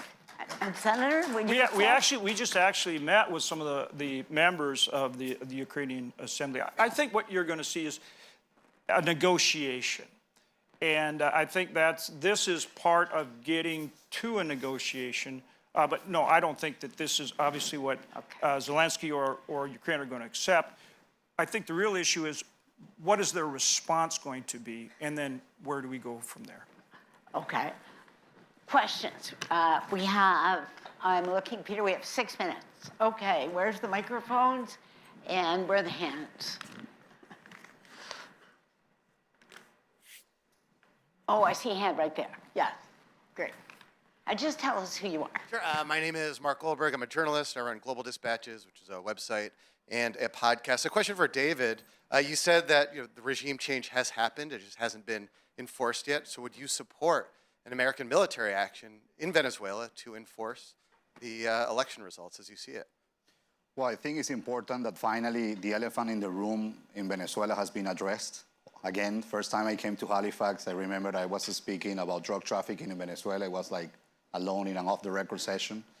And even though Venezuela has the largest oil reserve in the world, today drug trafficking generates to Maduro more money than oil. Only last year, $8.4 billion got Maduro from drug trafficking, according to international transparency. So when a regime commits the crimes that they are committing, when they are committing crimes that goes beyond our border, when they have given every option to abandon power, and when they have lost, they lost the election last year, I think that actions that cut the money flows that come from drug trafficking is very, very important in this moment, because that weakens the regime and they are creating tensions and mistrust among the high-ranking officials of the regime. Okay. Where's Nancy? Right over there. There's one of our 15 by 15. Do you see? Great. Okay. Hello, I'm Nicolas Castillo from Ecuador again. I'm Ecuadorian, and I'm fairly scared of the political thing that is happening now in Ecuador. And what do you think about this that I call Chavist-friendly political parties that are also participating in these elections in Ecuador, and the increasing of narco-traffic in our country? Yes. So that's a question about how legitimate, how big, wide is the spectrum for political parties? How good are we at dealing with different perspectives across the political spectrum? Well, first of all, we're very grateful with Ecuadorians that have received almost 600,000 Venezuelans that have fled dictatorship, that have led a nation that doesn't have a democracy. And obviously it is concerning because for over 20 years, the Chavismo movement, now Maduro movement, obviously is financing different political parties and organizations in Latin America that basically have as a goal to weaken democracies in our region. Now, Latin America had, as I said earlier, a lot of dictatorships years ago. Now we have 3, Cuba, Nicaragua, and Venezuela. And we are working hard to have, for the first time, the Americas with no dictatorship.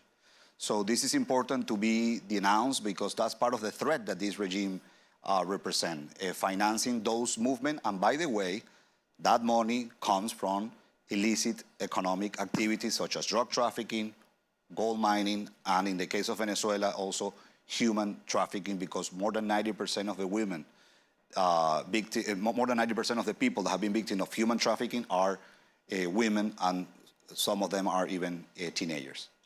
Time for one more quick question. Yes, go ahead.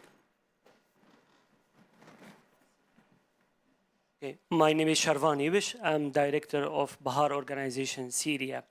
So 2025, it was the failure of one of the most dictatorship over the world, Bashar Assad, who fled to Russia. So we are wondering that this regime that killed 1 million Syrians, how the Democrats over the world can support the transition in Syria. Thank you. That's a great question. And, both Kochav and Miriam come from societies that were traumatized by the atrocities and the investigations. So Miriam, last comment to you, because I'm watching the clock.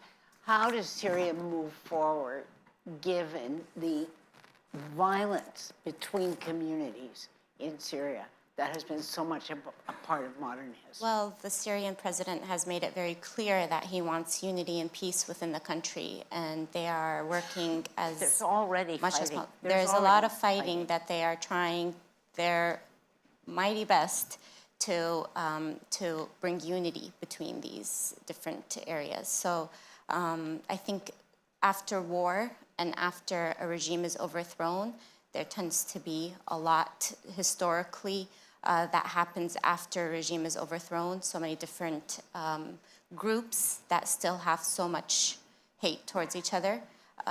Regardless, Syria and the Syrian president want to see an end, and they want an end to any sort of fighting, any sort of killing and harm.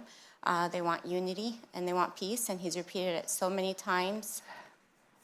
So regardless of the situation that's happening now, it's just unfortunately due to the overthrow of the regime is going to happen. So I'm mindful of the clock, but I will say there's a complicated relationship between democracy at home and what governments do with their neighbors. And it's not the old argument that democracies don't fight each other, because they actually fight lots of other people. So it is, I think, an important point that each of the panelists made in a different way, that you learn skills when you live in a society where you have to deal with differences. You learn to listen harder than when there are not differences. You learn to make more space, which is not easy. It's hard work. Somebody said, it's Timothy Snyder who just said to me, democracy isn't, we do democracy every day. And when we do democracy every day, we develop all these skills. I think we have a former Minister of Defense with us, Bill Blair, and our current Minister, David McGuinty. I think when we do those skills, we get better at dealing with other countries and accommodating a broader spectrum of differences. So yes, we need to be prepared, but we need to work harder at developing those skills as well. And that comes when we do democracy and we remember how awful, awful, awful the alternative is. It's scarred at least 3, if not 4 of you. Thank you all very much for your patience. Shuttle buses are outside. If you haven't been at Halifax before, you are in for a treat. The bagpipers will pipe in huge trays of steaming lobsters. See you there.